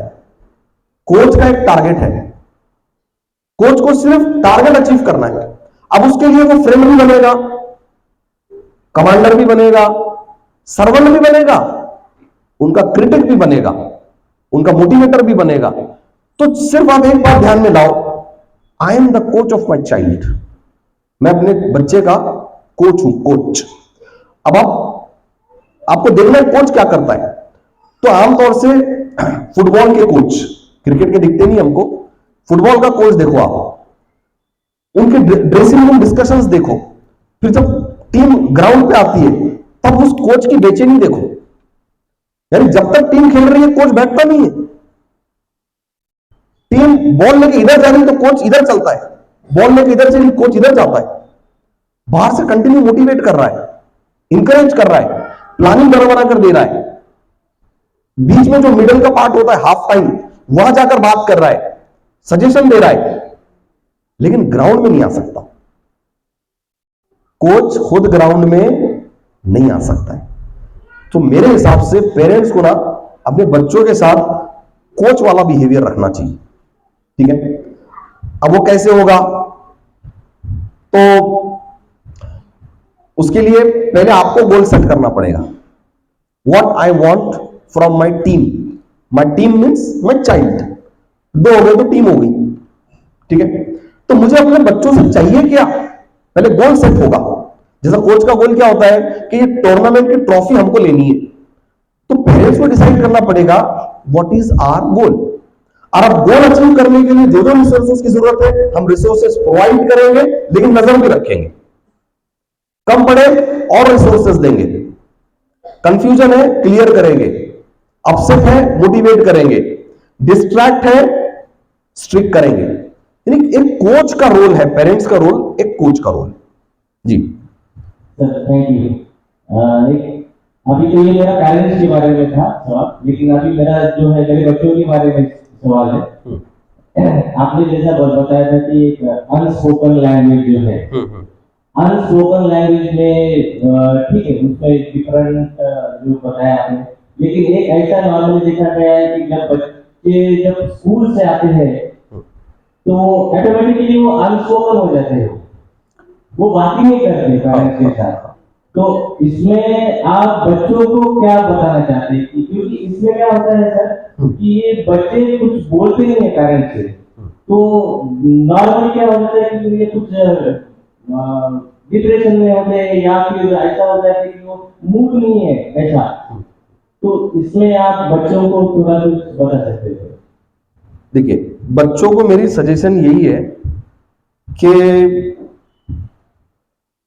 जैसा हम एक प्रोग्राम लेते हैं pre exam mindset. Pre exam mindset में हम स्कूल के बच्चों को ये बताने की कोशिश करते हैं कि बेटे देखो, आप जो पढ़ रहे हो ना, आपके एक एग्जाम पास करने के लिए कितने लोग मेहनत कर रहे हैं, कितने लोग मेहनत कर रहे हैं। जैसा आप में से हर कोई अपना जायजा ले कि आपको 10th स्टैंडर्ड पास करना है, ठीक है, और अच्छे ग्रेड से पास करना है, तो क्या सिर्फ आप मेहनत कर रहे हो? आपका पूरा स्कूल का स्टाफ मेहनत कर रहा है, टीचर्स मेहनत कर रही है, प्रिंसिपल मेहनत कर रहा है, नॉन टीचिंग स्टाफ आके क्लीनिंग कर रहा है, सोसाइटी ये इस बात का ध्यान रख रही है कि बच्चों को पढ़ने के लिए एनवायरमेंट होना चाहिए। सोसाइटी कंट्रीब्यूट कर रही है आपके रिजल्ट के लिए, गवर्नमेंट कंट्रीब्यूट कर रही है आपके रिजल्ट के लिए, और सबसे बड़ा कंट्रीब्यूशन आपके पेरेंट्स का। आप अंदाजा लगाओ कि वो पेरेंट्स, यानी पहले तो हम समझते हैं कि दुनिया में जो डीलिंग्स होती है, डीलिंग, ठीक है, कॉमनली डीलिंग क्या है? गिव एंड टेक वाला मामला है। कोई किसी को 10 रुपए नहीं देता, कोई देगा किसी को, ऐसा बाहर चलते चलते कोई आया, जरा 100 रुपए दे मुझे, देते आप उसको? या आपने किसी को माना तो वो देता आपको 100 रुपए? नहीं देता। यानी जिंदगी की हकीकत यह है कि लोग सिवाय जो आपका पेरेंट्स से जो रिलेशन है उसके अलावा हर रिलेशन में लोग प्रैक्टिकल है। सिर्फ चिल्ड्रन और पेरेंट का एक ऐसा रिलेशन है जो बड़ा इमोशनल है, और थैंक गॉड इमोशनल है। अंदाजा लगाओ अगर पेरेंट प्रैक्टिकल हो गए तो पापा बोलेंगे मैं कल काम पे गया था, आज तू जा चल, हो सकता है ना? मम्मी बोलेंगी तू कल स्कूल गई थी, आज तू का खाना पकड़ा, मैं स्कूल जाती हूं। अंदाजा लगाओ आपको क्या होगा अगर पेरेंट्स प्रैक्टिकल हो गए तो। और शायद ऊपर वाले ने पेरेंट्स को इसीलिए इमोशनल बनाया और इसलिए दुनिया चल रही है। तो मुझे बताइए, एक बच्चे को माँ बाप उसकी कम से कम आधी उम्र तक उसको सिर्फ लगाते हैं, उस पर खर्च करते हैं, अपना पैसा, अपनी एनर्जी, अपना टाइम, अपनी ख्वाहिशात पूरी नहीं करते, अपनी ख्वाहिशात दबा देते, बच्चे की ख्वाहिशात पूरी करते हैं। यानी आप अंदाजा लगाओ, एक इंसान अपने बच्चों पे अपने पैसे भी खर्च कर रहा है, खून पसीना एक कर रहा है, अपने दिन और रात का सुकून हराम कर रहा है, और बच्चे से उसको रिटर्न में क्या चाहिए? पैसे चाहिए क्या? बच्चों से पेरेंट्स को सिर्फ सेटिस्फैक्शन चाहिए।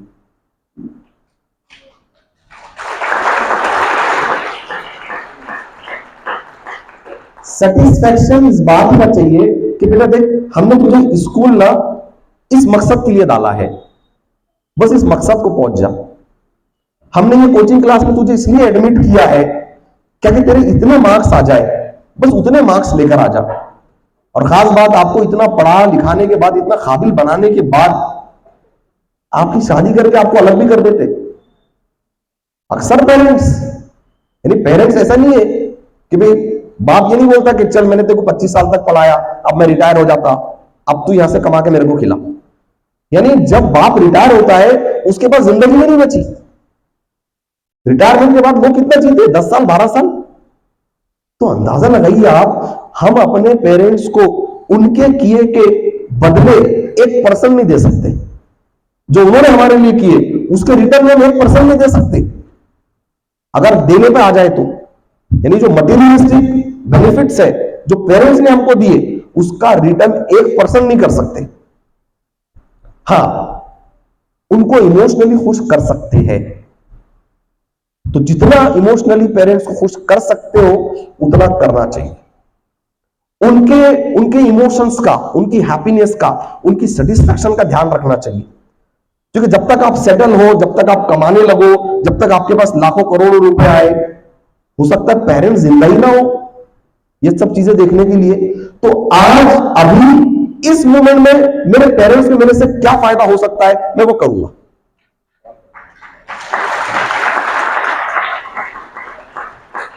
तो पेरेंट्स को ये, बच्चों को ये करना चाहिए, ठीक है। अब स्कूल से डायरेक्ट आके बच्चा इसलिए भी नहीं करता है, शायद फिजिकली थक जाता है, और बॉडी और माइंड का कनेक्शन है। जब बॉडी थकी होगी ना, माइंड काम नहीं करता, ठीक है। जब बॉडी रिलैक्स होगी फिर माइंड काम करेगा, ठीक है। तो ना बच्चों को स्कूल से डायरेक्ट आके डिमांड करनी चाहिए, ना पेरेंट्स को करनी चाहिए, थोड़ा एक टाइम देना चाहिए, है ना। जैसा अक्सर मम्मी कहती है ना, जैसा कि अगर बच्चों को पैसे चाहिए तो मम्मी पापा के ऑफिस आने के बाद क्या बोलती है, अभी ऑफिस से आए हैं।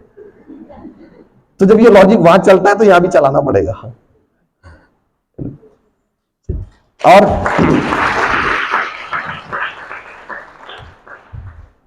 मोबाइल है ना, चलिए। तो मैं question, what do you want at your home, smartphone और smart kid? How many of you want smart kid? Just raise the hand. कितने चाहते हैं कि मेरे बच्चे स्मार्ट बने, मुझे स्मार्ट बच्चे चाहिए? हाँ, तो अगर आप चाहते हो कि बच्चे स्मार्ट बने तो स्मार्टफोन की कुर्बानी देनी पड़ेगी, लिटरली। मेरे पास में बहुत सारे पेरेंट्स आते हैं, अक्सर मदर्स आती है, सर वो बच्चा मोबाइल नहीं छोड़ रहा। तो मेरा क्वेश्चन पहले उनसे होता है, आप छोड़ने को तैयार हो? लिटरली देखो, बच्चे बाप का फोन इस्तेमाल नहीं करते। पापा सुबह उठे, फोन लेके चले, वापस आए तक तो बच्चा सो गया। तो फिर ये किसका फोन है जिसके बच्चे एडिक्टेड है? मदर्स, ठीक है। तो अब करना क्या है? तो मैंने कहा ना, घर में सबसे पहले तो अपने आप को याद दिलाओ, what I want, smart kid और स्मार्टफोन। देखिए अफसोस की बात यह है, जिन्होंने स्मार्टफोन बनाया अब वो कुछ और बनाने में बिजी है, और हम उनके यूजर बन के रह गए। So we are not makers, we are users. We should make our children makers. उनको बोला, बेटा ये टीवी बनी है, अब कुछ दूसरा बनाने की सोचते हैं, छोड़ टीवी। बेटा ये स्मार्टफोन ये उन्होंने बना लिया ना, अब क्या लेके बैठा है इसको? कुछ ऐसा कर कि वो तेरा अपना बनाया हुआ हो। तो हमेशा ये चीज याद रखनी चाहिए कि I should make my child maker, not user, ठीक है। अब फोन का ये है कि जैसा कि घर में फोन की कितनी जरूरत है, सबसे इंपॉर्टेंट है कॉलिंग, तो फिर बेसिक फोन कीपैड वाला, ठीक है। तो जहां तक हो सके घर वाला फोन, अब मैं नाम नहीं लूंगा मम्मी का पापा का, जो फोन घर में रहता है उसके लिमिटेशन जितने होंगे बच्चे के उतने लिमिटेशंस होंगे। और अगर आपने बच्चे को ही दिला दिया तो फिर इससे ज्यादा डिजास्टर तो हो नहीं सकता। ये तो बड़ा डिजास्टर, ठीक है, क्योंकि खतरनाक डिस्ट्रैक्शन है, वो बहुत ज्यादा डिस्ट्रैक्शन है। कॉन्सेंट्रेशन खत्म करने का सबसे बड़ा सोर्स है स्मार्टफोन। इसलिए आप देखो, जितने हाई प्रोफाइल, स्टूडेंट को मैं कहूंगा, बच्चों को कहूंगा, आजकल आप जितने हाई प्रोफाइल लोग देखेंगे ना, उनके पास स्मार्टफोन नहीं है, बेसिक फोन है। और कई ऐसे सेलिब्रिटीज मैं जानता हूं जो किसी सोशल मीडिया पे नहीं है, किसी सोशल मीडिया पे नहीं है वो, ना वो व्हाट्सएप यूज करते हैं, ना फेसबुक यूज करते हैं, ना इंस्टाग्राम यूज करते हैं। और इसीलिए एक बार हमने एक मर्सिडीज के एक एग्जीक्यूटिव से पूछा था, हमने कहा सर वो 10 रुपए के बिस्किट का पैकेट भी टीवी पे आता है, 10 रुपए का बिस्किट का पैकेट टीवी पे आता है, 15,000 का मोबाइल फोन का ऐड टीवी पे आता है, तुम्हारी मर्सिडीज कार करोड़ों की है, फिर भी टीवी पे नहीं आता है। उसका जवाब क्या था पता है? उसने कहा कि जिनकी मर्सिडीज खरीदने की कैपेसिटी होती है ना, टीवी देखने का टाइम नहीं होता उनके पास, पेपर पढ़ते। यानी मर्सिडीज का पेपर में आता है बट टीवी में नहीं आता है। तो उसने कहा कि जिनकी मर्सिडीज खरीदने की औकात होती है उनके पास टीवी देखने का टाइम नहीं है, वो पेपर पढ़ते और पेपर कहीं भी पढ़ा जा सकता है। So you decide what is your capacity. आप मोबाइल यूजर बनना चाहते हो या मोबाइल मेकर बनना चाहते हो? अगर आपको मोबाइल मेकर बनना है तो मोबाइल यूजर छोड़ना पड़ेगा, then only you can become a maker. चलिए, any more question? So if you have again any question, any query, any doubt, you can consult me. I have my own institute in the name of Key Life Skills Training Institute. हमारे courses सारे non academic होते हैं, जिसमें communication है, leadership है, team building है, mind programming है, NLP coaching भी है हमारा, एनएलपी कोचिंग। ठीक है, थैंक यू सर। आपका जो ओवरऑल सेशन हुआ बहुत बढ़िया हुआ, लेकिन इसमें आपने जो सेशन में जो फोकस जो बताया पेरेंट्स और चाइल्ड के इसमें जो अटैचमेंट होता है, जैसे आपने एक पॉइंट बताया कि जैसे छोटे बच्चे होते हैं उनको हॉस्टल में एडमिशन करवाते हैं वहाँ पर, जैसे कि गवर्नमेंट की कुछ स्कीम है, जैसे डिफेंस स्कूल से, उसके बाद में नवोदय स्कूल से, वो 5th क्लास से 12th क्लास तक होती है। वहाँ पर जो बच्चे का जो एडमिशन होता है, वो एडमिशन होने के बाद मतलब वो पेरेंट्स की और बच्चे की कैसे किस तरीके से अटैचमेंट चाहिए, या फिर वहाँ पर एडमिशन लेना चाहिए या नहीं लेना चाहिए, ये सवाल है।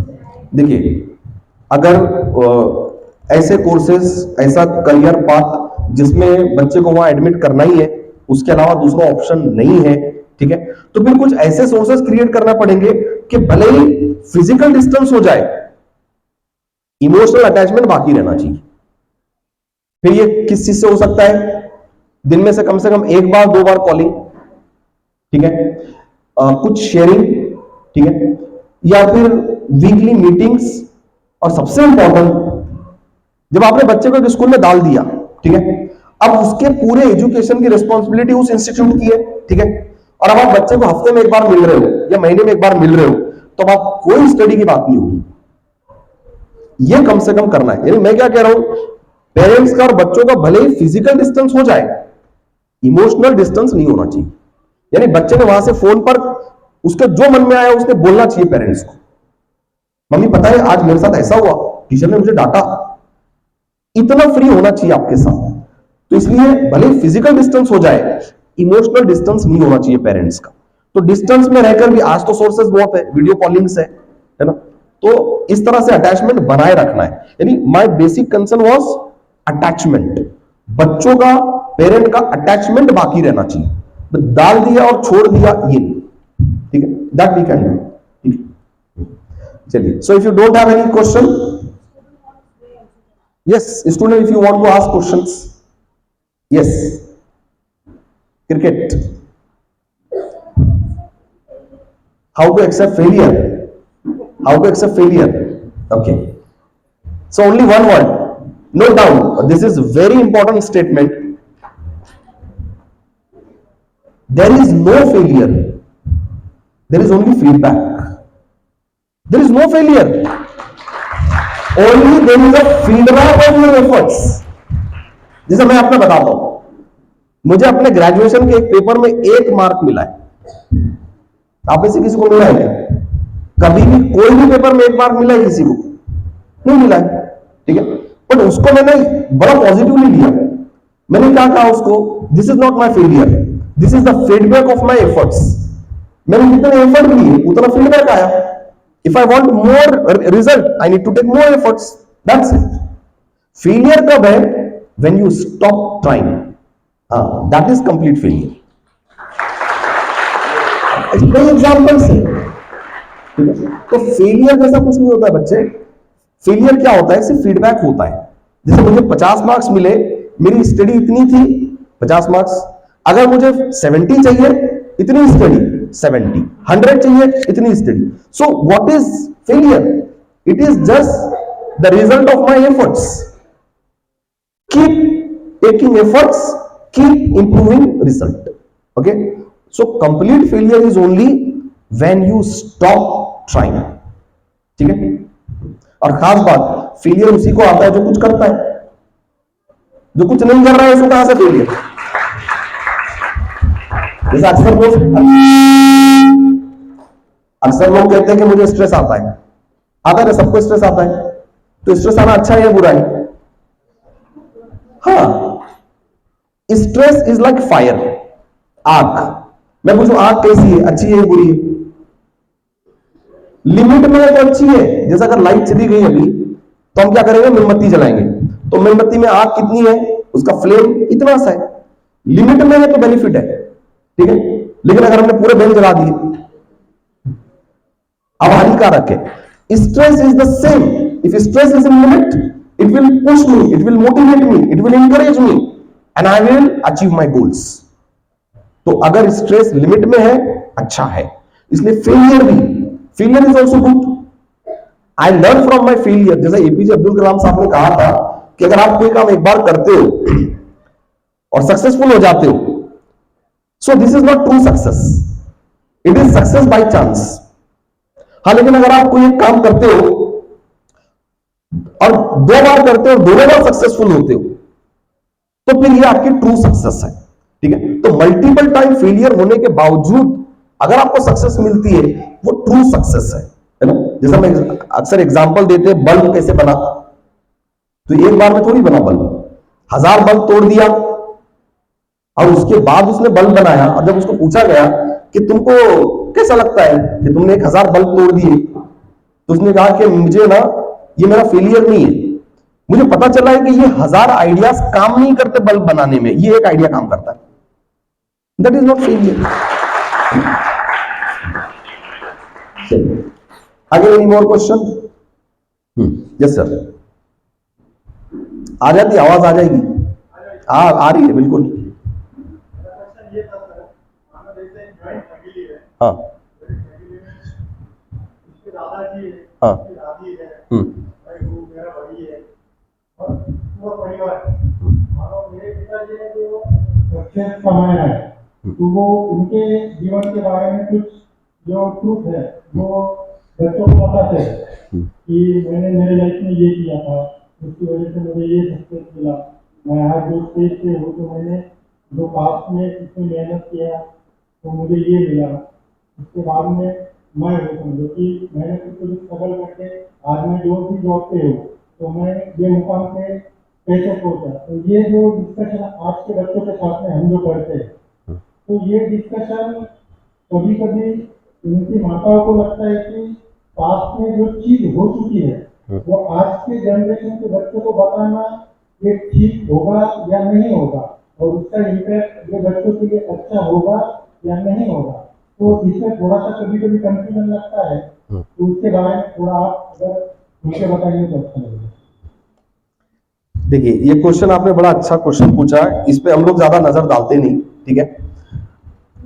मैं सिर्फ यही कहूंगा, हमारे जितने भी धार्मिक ग्रंथ है ना, चाहे भगवत गीता है, रामायण है, महाभारत है, कुरान है, ठीक है, इनको अगर आप उठाकर देखोगे ना, 75 to 80% जो पोर्शन है वो स्टोरीज है। उसमें ऐसा हुआ था, ऐसा हुआ था, ऐसा हुआ था, ऐसे हुआ था, ठीक है। क्यों? कि उनके साथ ऐसा हुआ था, उन्होंने ऐसा किया, फिर वो सक्सेसफुल हो गए। तो मैं अगर कहूं कि अगर कोई ये कहता है कि बच्चों को पुरानी बातें नहीं बतानी चाहिए, स्पेशली अपने फैमिली मेंबर्स के अचीवमेंट्स अगर नहीं बताने चाहिए, तो फिर हमारा रिलीजन क्या कर रहा है? हमारा रिलीजन वही तो फॉर्मेट फॉलो करता है। सो ये होना चाहिए, ठीक है, ये होना चाहिए। और इससे क्या होता है, देखिए, बच्चों को वो करना आसान लगता है। अरे मेरे पापा ने किया, मैं भी कर सकता हूं, मेरे दादा ने किया, मैं भी कर सकता हूं, यानी उसको एक प्रूफ मिलता है, ठीक है। तो होना चाहिए ये, यानी अपने फैमिली के अचीवमेंट्स बताने चाहिए, तो बच्चों को एक मोटिवेशन आता है कि यार मेरी फैमिली से किसी ने किया है, मैं भी कर सकता हूं। अच्छा, उनके टाइम तो इतने सोर्सेस भी नहीं थे, तब किया, आज तो बहुत सोर्सेस है, आज तो और हो सकता है, ठीक है।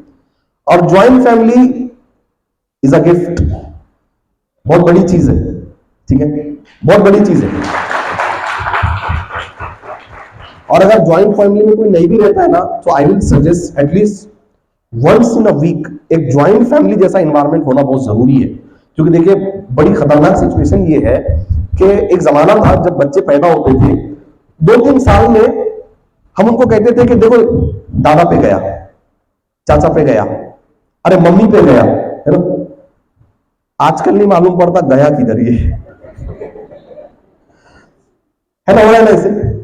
पहले क्लियर था एकदम, यानी आज से 20-25 साल पहले जब इंटरनेट का एक्सपोजर नहीं था तो क्लियर समझ में आता था। बच्चा 4-5 साल का हो गया तो कम से कम वो दादा के जैसा हाथ रखता था, चाचा के जैसा चलता था, है ना, पापा के जैसे कपड़े पहनता था, मम्मी के जैसे खाना बनाती थी।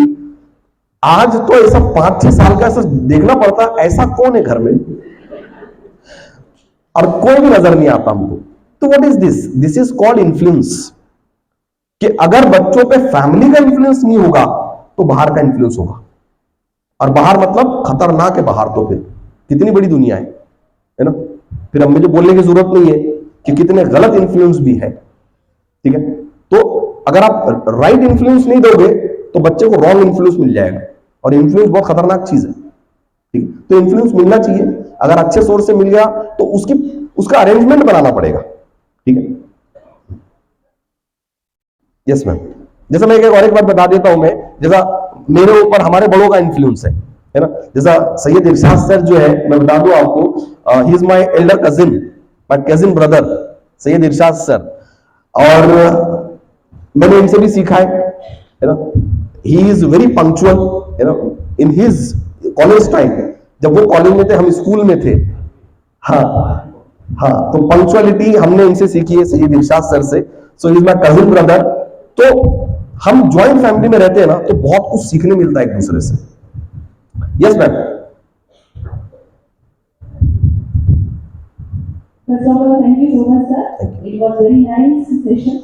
I have one question that, sir, जो हम बच्चों को हर वक्त मोटिवेट करते हैं, लेकिन वो मोटिवेट सिर्फ 2-4 दिन रहता है या 8-10 दिन रहता है, उसके बाद वो फिर वैसे ही हो जाता है। तो उनको हमेशा मोटिवेट करने के लिए हमें क्या करना चाहिए? देखिए, अभी रिसेंट में मैंने एक वीडियो रिकॉर्ड किया था। मैं आमतौर से मेरे YouTube चैनल पे 2-3-4 मिनट के लेसन्स बनाकर डालता रहता हूं। उसमें मैंने बताया था कि मोटिवेशन 2 तरह का होता है, एक होता है इंटरनल मोटिवेशन और एक होता है एक्सटर्नल मोटिवेशन। एक्सटर्नल मोटिवेशन क्या होता है कि आपको किसी ने आकर, है ना, शेर, चीता, बास की कहानी सुना दी और आप हो गए मोटिवेट, ठीक है। फिर थोड़ी देर के बाद वो मोटिवेशन बुखार के जैसा उतर जाता है, ठीक है। तो ये है एक्सटर्नल मोटिवेशन, कि मैं किसी चीज को देखकर, किसी को सुनकर मैं मोटिवेट हो गया, और जब वो चीज मेरी आंखों से चली गई मेरा मोटिवेशन भी गया। इंटरनल मोटिवेशन होना चाहिए। अब इंटरनल मोटिवेशन क्या है? Internal motivation is I have a dream, I have a purpose in my life. मेरे लाइफ का एक पर्पस है, तो बच्चों को मुझे पर्पस देना पड़ेगा और उनको बार बार याद दिलाना पड़ेगा कि बेटे व्हाट अबाउट योर पर्पस। हाँ ठीक है, तुमको टाइम वेस्ट करना है करो, but what about your purpose. क्योंकि हर बच्चा देखो कुछ ना कुछ पर्पस बनाता है, कुछ ना कुछ पर्पस बनाता है। तो पहले पेरेंट्स को आइडेंटिफाई करना पड़ेगा, what is my child's interest, what is his dream, what is his purpose. बस उसके पर्पस को पकड़ना है और उसको बार बार याद दिलाना है कि बेटा ठीक है तुमको पबजी खेलना है ना, खेलो, but what about your purpose. We are taking effort for your purpose and you are not taking effort for your purpose. Very unfair. This is permanent motivation, और ये अंदर से आता है। तो मोटिवेशन अंदर से आना चाहिए, बाहर से नहीं आना चाहिए। और देखो माँ बाप जो भी काम करते हैं ना, मैं बताऊं कि अगर कोई पिता कोई ऑफिस जाता है ना, कम से कम 1-8 दिन महीने में उसने अपने बच्चे को भी साथ ले जाना चाहिए। उसको बताना चाहिए कि बेटा तेरी फीस कहां से आती है, तेरी फीस कहां से आती है। मम्मी ने एक दिन बच्चे को दिन भर घर में बिठा के बताना चाहिए कि मैं सुबह से शाम तक कितने काम करती हूं, तब जाके तेरा लंच बनता है, तेरा डिनर बनता है, तेरा ब्रेकफास्ट बनता है। Ultimately children are also human, they also have feeling. हम क्या कर रहे हैं मालूम, हम उनको बहुत ज्यादा दूर रख रहे हैं। Bring them to the reality and let them decide what is good for them, what is bad for them. Once they decide this is good for me, they will always remain motivated. That's yes. Learning concentration, देखिए concentration का दुश्मन है distraction. Concentration का दुश्मन है distraction. तो सबसे पहले डिस्ट्रैक्शंस निकालने पड़ेंगे। अब डिस्ट्रैक्शंस क्या क्या है, तो देखिए घर में टीवी जो है ना, टीवी, मोबाइल तो हम सब जानते ही है, टीवी बड़ा डिस्ट्रैक्शन है। जब टीवी पहली बार इन्वेंट हुआ था तो उस टाइम के स्कॉलर्स ने कहा था this is a idiot box. क्या कहा था टीवी के बारे में? TV is a idiot box and it is proved, it is proved, TV is a idiot box. तो अब टीवी का होना चाहिए, तो मैं हमेशा सजेशन देता हूं कि टीवी कभी भी आपके मेन हॉल में नहीं होना चाहिए, और टीवी ना बेडरूम में होना चाहिए। टीवी ऐसी जगह होना चाहिए कि जहां पर जाकर टीवी देखना मतलब एक बड़ा स्ट्रगल, क्योंकि अगर टीवी पे आने वाला प्रोग्राम अगर उतना इंपॉर्टेंट होगा तो वो उतनी सीढ़ियां चढ़ के जाएगा, लॉक खोलेगा, और वो फैन भी मत रखो, जितना जरूरी है उतना ही देखेगा, वापस आएगा। तो डिस्ट्रैक्शंस निकालने पड़ेंगे। हमारे पास क्या मालूम, टीवी मेन हॉल में पड़ा है, यानी बच्चे और मां बाप दिन भर घर में, लेकिन कोई एक दूसरे की सूरत नहीं देख रहा, सिर्फ आवाजें सुनाई देगी, है ना, मम्मी बोली खाना खाएगा, हाँ खाऊंगा, नहीं देख ही रहा एक दूसरे को। तो टीवी निकालना है, मोबाइल फोन, आज की डेट में स्मार्टफोन, स्मार्टफोन का जितना कम यूज हो सकता है उतना कम, बच्चों को तो देना ही नहीं है, ठीक है। और अगर आपके पास स्मार्टफोन है तो उसमें लिमिटेड वाला पैक रखो, लिमिटेड, जैसे कि एक दिन में 1 GB आता है ना, और मैं समझता हूं हमारे जितने काम है ना वो 1 GB में हो जाते हैं। अनलिमिटेड दुश्मन है हमारा, अनलिमिटेड, यानी वो कहते हैं ना कि भाई डेटा अनलिमिटेड है, हमारे पास टाइम अनलिमिटेड नहीं है, लिमिटेड टाइम है मेरे पास, मुझे इतने टाइम में स्टडी कंप्लीट करनी है। तो अपने फोन में डेटा लिमिटेड रखो, ठीक है। डिस्ट्रैक्शन निकालना है, ठीक है, ये मींस आमतौर से मैंने कहा ना डिस्ट्रैक्शन। अब डिस्ट्रैक्शन में बहुत चीजें हैं, वो ब्लैक शिप्स है ना, वो बच्चे जिनका कोई करियर नहीं है, वो बच्चे जिनका कोई टारगेट नहीं है, वो बच्चे जिनके कोई एम्बिशंस ही नहीं है ना, माँ बाप ने बहुत पैसे कमा के छोड़ा है, अब वो आता है गाड़ी लेके चल, तो वो आपके बच्चे का और उसका गोल एक जैसा नहीं हो सकता। तो ये भी ध्यान में रखना है कि मेरे बच्चे जिनके साथ रहते हैं क्या दोनों का गोल एक जैसा है, क्या दोनों के एम्बिशंस एक जैसे हैं? क्योंकि देखिए दिखने के बच्चे सब एक जैसे हैं, लेकिन सबका पर्पस अलग है, सबके एम्बिशंस अलग है। तो अगर आपके बच्चे का एम्बिशन उसके दोस्त के एम्बिशन से नहीं मैच करता, वो डिस्ट्रैक्शन है इसके लिए, ठीक है। तो डिस्ट्रैक्शन निकालना पड़ेगा। माइंड प्रोग्रामिंग मेंशन किए, और इसमें कुछ हेल्प हो सकती है कि हमको, आप माइंड प्रोग्रामिंग अभी मेंशन किए थे, जी जी, तो what is that actually and can it help us with our children? Definitely. देखिए माइंड प्रोग्रामिंग में ना पूरा प्रोसेस, एक्चुअली पूरा प्रोसेस है कि प्रैक्टिस, पहले तो प्रैक्टिस करना है कि what to say when you talk to yourself, what to say when you talk to your child, you know, and slowly gradually it should become your belief. जैसे मैंने कहा ना कि बच्चे का बिलीफ चेक करना है ना, उसका क्वेश्चन देखो, question, when a child asks question, it is a great opportunity for a parents to identify that child's belief। तो सबसे पहले तो उसका क्वेश्चन पूछने का हाथ उससे मत छीनो, ठीक है। और हर बार उसको ऑर्डर नहीं देना है, उसको 2-3 ऑप्शन देने हैं। जैसा उसने अगर कहा कि मम्मी मैं जा रहा हूं दोस्त के साथ, ठीक है, तो ये नहीं कहना कि नहीं तू नहीं जा सकता, उसको 2 ऑप्शन देने। देख तू अगर चला गया तो तेरे 2 घंटे वैसे वेस्ट हो रहे, और अगर वो उतनी देर में तूने स्टडी नहीं किया तो फिर इसका इंपैक्ट तेरे रिजल्ट पे भी होगा, और तू बाहर जाएगा पढ़ाई छोड़कर तो हमको भी बेचैनी होगी। अब तू सोच क्या करना चाहिए, यानी ऑप्शंस। हर बार कमांड काम नहीं करेगा, यानी अगर हमने कमांड दे दिया, उसको घर में बिठा दिया, तो अब वो बैठा बुक लेके, लेकिन बुक में मोबाइल है। तो इस तरह से सोचना सिखाना पड़ेगा, है ना। अब उसको पूरा प्रोसेस है। If you want to contact me, you can contact definitely. I'll give contact number to sir, है ना। और हम एक काम कर सकते हैं, कोई एक आध दिन स्कूल में काउंसलिंग सेशन रखते हैं, इंडिविजुअल काउंसलिंग रख सकते हैं सर, है ना। चलिए, so I hope there is no question.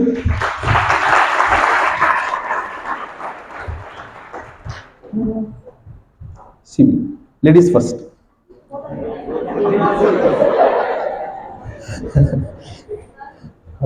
एक क्वेश्चन है, मेरी बेबी जो है हमारी 4 ईयर की है। हाँ तो इसी ना मेरे मतलब मेरा वो कहते थे उसको सिर्फ टीचर पे ही ट्रस्ट है, पर मैं भी एक टीचर हूँ, मतलब मेरा जिंदगी नहीं, तो मतलब अटैचमेंट के लिए मैं बहुत कुछ करती हूँ, ट्रस्ट नहीं करेगा उसको, मेरा परसेंटेज में पैसे निकालने हैं, तो वो बोलती है नहीं आप रॉन्ग है, मेरी टीचर ही बराबर, तो उसके लिए क्या करना पड़ेगा? सो this is called the power of teacher.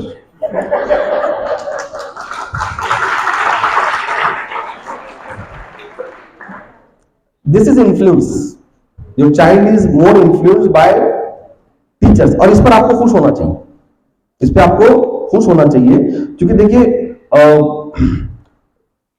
जो किसी से इन्फ्लुएंस नहीं है ना वो बहुत खतरे में है। इंसान को किसी ना किसी से इन्फ्लुएंस होना चाहिए ताकि वो कुछ बन जाए। जो किसी से इन्फ्लुएंस नहीं है वो पत्थर है, ठीक है। तो एक अच्छी चीज है कि वो टीचर से इन्फ्लुएंस है। अब अगर वो कोई बात आपकी नहीं मानती तो टीचर के थ्रू पहुंचाओ, टीचर के थ्रू पहुंचाओ ना उसको, लेकिन टीचर के इन्फ्लुएंस कम मत करो, ठीक है। ये नहीं होना चाहिए। अब देखिए आप बोल रहे हो कि मैं खुद टीचर हूं, उसके लिए तो मम्मी है ना, उसके लिए क्या वो इंपॉर्टेंट है, ठीक है। और टीचर बहुत पावरफुल होते हैं। अभी मैंने कुछ 1-2 दिन पहले कुछ एक प्रोग्राम में मैंने कहा कि टीचर का पावर क्या होता है। एक छोटा सा किस्सा बताता हूं, आप लोगों ने सुना भी होगा। एक बार क्या होता है, एक ट्यूशन टीचर की फीस ना एक पेरेंट देता नहीं, 4 महीने 6 महीने तक उसकी ट्यूशन की फीस नहीं देता। अब वो टीचर रहता हिस्ट्री का, हिस्ट्री पढ़ाता। अब एक दिन पेरेंट भागते हुए आता, एक दिन क्या होता, पेरेंट्स भाग के आते टीचर के पास और पूछते टीचर तुमने ये बच्चे को क्या पढ़ा दिया? क्या पढ़ाया? बच्चा कह रहा है कि ताजमहल दिल्ली में। मेरा बच्चा कह रहा है ताजमहल दिल्ली में। तो टीचर कहता है कि देखो जब तक तुम पूरी प्रीवियस फीस नहीं पे करते तब तक ताजमहल दिल्ली में रहेगा।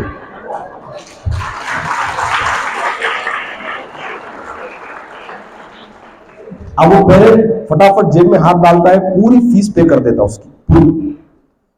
तो टीचर उसको बोलता है जाते जाते ही, इस बार तो ठीक है, अगर अगली बार देर करोगे ना तो ये लाल किला कलकत्ता चला जाएगा। सो टीचर का इन्फ्लुएंस बहुत जबरदस्त होता है। मैं मेरी बच्ची की एग्जांपल देता हूं। मेरी बेटी जब 2nd स्टैंडर्ड में थी ना, उसको ड्राइंग बिल्कुल पसंद नहीं था, बिल्कुल पसंद नहीं था। 3rd स्टैंडर्ड में आके उसने ड्राइंग के सारे सामान मंगाए मेरे से। 3rd स्टैंडर्ड में आके मैंने कहा यार ये ऐसा क्या हो गया? तो मैंने पता चला कि वो टीचर उसकी फेवरेट है ड्राइंग वाली। तो टीचर का बड़ा रोल है, टीचर का इन्फ्लुएंस बच्चों पे जबरदस्त होता है, ठीक है। तो बच्चे वही करते हैं जो टीचर कहती है, और अच्छी चीज है ना। और मैं तो कहता हूं ना, पेरेंट को तो टीचर बनना भी नहीं चाहिए, मतलब अपने बच्चों के। Parents should not become teacher of their own children. इसका नुकसान क्या होता है? इसका नुकसान ये होता है कि बच्चे को टीचर तो बहुत मिल जाएंगे, माँ बाप एक ही होते हैं। तो अपने बच्चों के ना माँ बाप ही रहो, बच्चों के टीचर बनने की कोशिश मत करो, है ना। क्योंकि मैंने कहा ना, फिर अगर वो अटैचमेंट नहीं मिलेगा, वो अपनापन नहीं मिलेगा, वो ममता नहीं मिलेगी, तो इसके नतीजे ना यंग एज में आते हैं फिर। Yes ma'am, I think you are asking something. Thank you sir, बहुत अच्छा आपने गाइडेंस किया। मेरा क्वेश्चन ये था कि अभी करियर ऑप्शन बहुत से हो गए, तो पेरेंट्स भी कंफ्यूज रहते हैं कि हमारे बच्चे का किसमें इंटरेस्ट है, कहाँ जाए, किस साइड में उनको डालें। बच्चे हमसे पूछते हैं, लेकिन शायद हमारा नॉलेज इस बारे में कम है। ऐसे में बोल देती हूँ कि कुछ ऐसे करियरिस्टिक कुछ गाइडेंस आपके हैं, उसके बारे में आप थोड़ा सा हमें बताइए। और दूसरा क्वेश्चन मेरा ये था कि मेरे छोटे बच्चे का ड्रीम रोज बदलता रहता है, क्रिकेट देखा तो उसको बेटर करना है, अभी आपका स्पीच सुना तो मुझसे सिक्योर करना था, तो ऐसे ड्रीम चेंज होते रहते, तो मुझे भी कंफ्यूज होता है कि कहाँ इंटरेस्ट कॉन्सेंट्रेट करें। और ये भी चिंता रहती है कि हमारा ड्रीम उससे खो ना जाए, या उसको प्रेशराइज नहीं हो कि वो डॉक्टर ही बने, इंजीनियरिंग बने, ऐसे ऑप्शन उसको नहीं देना चाहती हूँ। तो इसलिए आप कुछ गाइडेंस कर सकते हैं। देखिए पहली चीज तो ये है कि अगर बच्चे का आप बोले हो ना कि उसका रोज रोज गोल बदल रहा है, what is the age? 10 years। हाँ ठीक है ना, यानी ये उसकी क्यूरोसिटी है, ये उसका एक्साइटमेंट है, ये एक अच्छी चीज है कि उसको ये कॉन्फिडेंस है कि मैं ये भी कर सकता हूं, मैं ये भी कर सकता हूं, मैं ये भी कर सकता हूं। तो ये क्यूरोसिटी है, ये क्यूरोसिटी होनी चाहिए, ठीक है। और पहला क्वेश्चन क्या था आपका? करियर, करियर, ठीक है। तो करियर का कैसा है, देखिए एक आई थिंक जापानीज कंसेप्ट है इकागाई, है ना। तो इकागाई का एक पोस्टर आता है, वो पोस्टर बहुत अच्छे से एक्सप्लेन करता है कि करियर क्या होता है। सबसे पहले व्हाट इज योर पैशन, बच्चे का पैशन क्या है, यानी वो काम जो वो करना बहुत पसंद करता है और वो करते वो कभी थकता नहीं है, ठीक है। तो पहले तो उसका पैशन किस चीज में, ठीक है। दूसरा, सिर्फ पैशन काफी नहीं है, क्या वो खुद से भी वो काम कर सकता है, गुड एट, ठीक है। Means what is the passion and what are you good at, ठीक है। तीसरा, क्या इसके बदले पैसे मिल सकते हैं, means can the child be paid for it, क्या वो करने के लिए वो उसको पे कर सकता है कोई। और चौथा, कि ये उस समय के समाज की रिक्वायरमेंट है, डिमांड है, ऐसे करियर डिसाइड होगा। अब होता क्या मालूम, सिर्फ पैशन है लेकिन करने नहीं आता, तो ये भी करियर नहीं है। पैशन है, करने आता, लेकिन इसके बदले पैसे कोई नहीं देगा, फिर ये भी करियर नहीं है, ठीक है। पैशन है, करने आता, उसके बदले पैसे मिलेंगे, लेकिन सोसाइटी की इतनी डिमांड नहीं है ये, है ना। तो करियर में ये चार चीजें बहुत जरूरी है कि what is my passion, my interest and do I have that skill, मेरे में वो स्किल्स है क्या, मेरे अंदर वो नॉलेज है नहीं है, मैं बढ़ा सकता हूं क्या, ठीक है। और इसके बदले में मेरी रोजी रोटी चल सकती है क्या, ओके।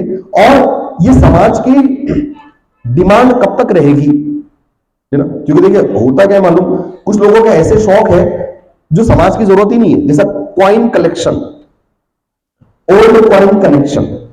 अब मुझे बताइए, अगर मेरा पैशन ओल्ड कॉइन कलेक्शन है तो अब इससे मेरी कमाई नहीं हो सकती, ठीक है। तो ये चार चीजें करियर प्लानिंग में होनी चाहिए, ठीक है। और 10 साल की उम्र में अभी तो it is too early to decide career, या दुनिया हर 6 महीने में बदल रही है। 10th में है, ठीक है। 11th 12th है ना, 11th 12th में भी समझ में आएगा, है ना। 11th 12th में क्या है ना, देखिए 11th सबसे इंपॉर्टेंट तो सॉफ्ट स्किल डेवलपमेंट के लिए, सॉफ्ट स्किल डेवलपमेंट होना बहुत जरूरी है, क्योंकि whatever knowledge you have, you need skill to present. If you only develop knowledge, what are you doing? आप सिर्फ नॉलेज का ढेर बना रहे हो, उस नॉलेज को प्रेजेंट करने के लिए स्किल्स चाहिए। सो 11th में फोकस स्किल डेवलपमेंट पे होना चाहिए, क्योंकि अब आगे उसको एक नए एनवायरमेंट में जाना है। So she should survive there and she can survive only if she develop required skills, जिसको हम बोलते हैं इंटरपर्सनल स्किल्स, ये होने चाहिए। So, thank you so much. It was a great time. It was a great time I spent with you. Once again, I would like to thank Saina sir, Pareli sir, Rizwana ma'am, Irshad sir, all the teaching, non-teaching staff, parents and dear students. Thank you so much.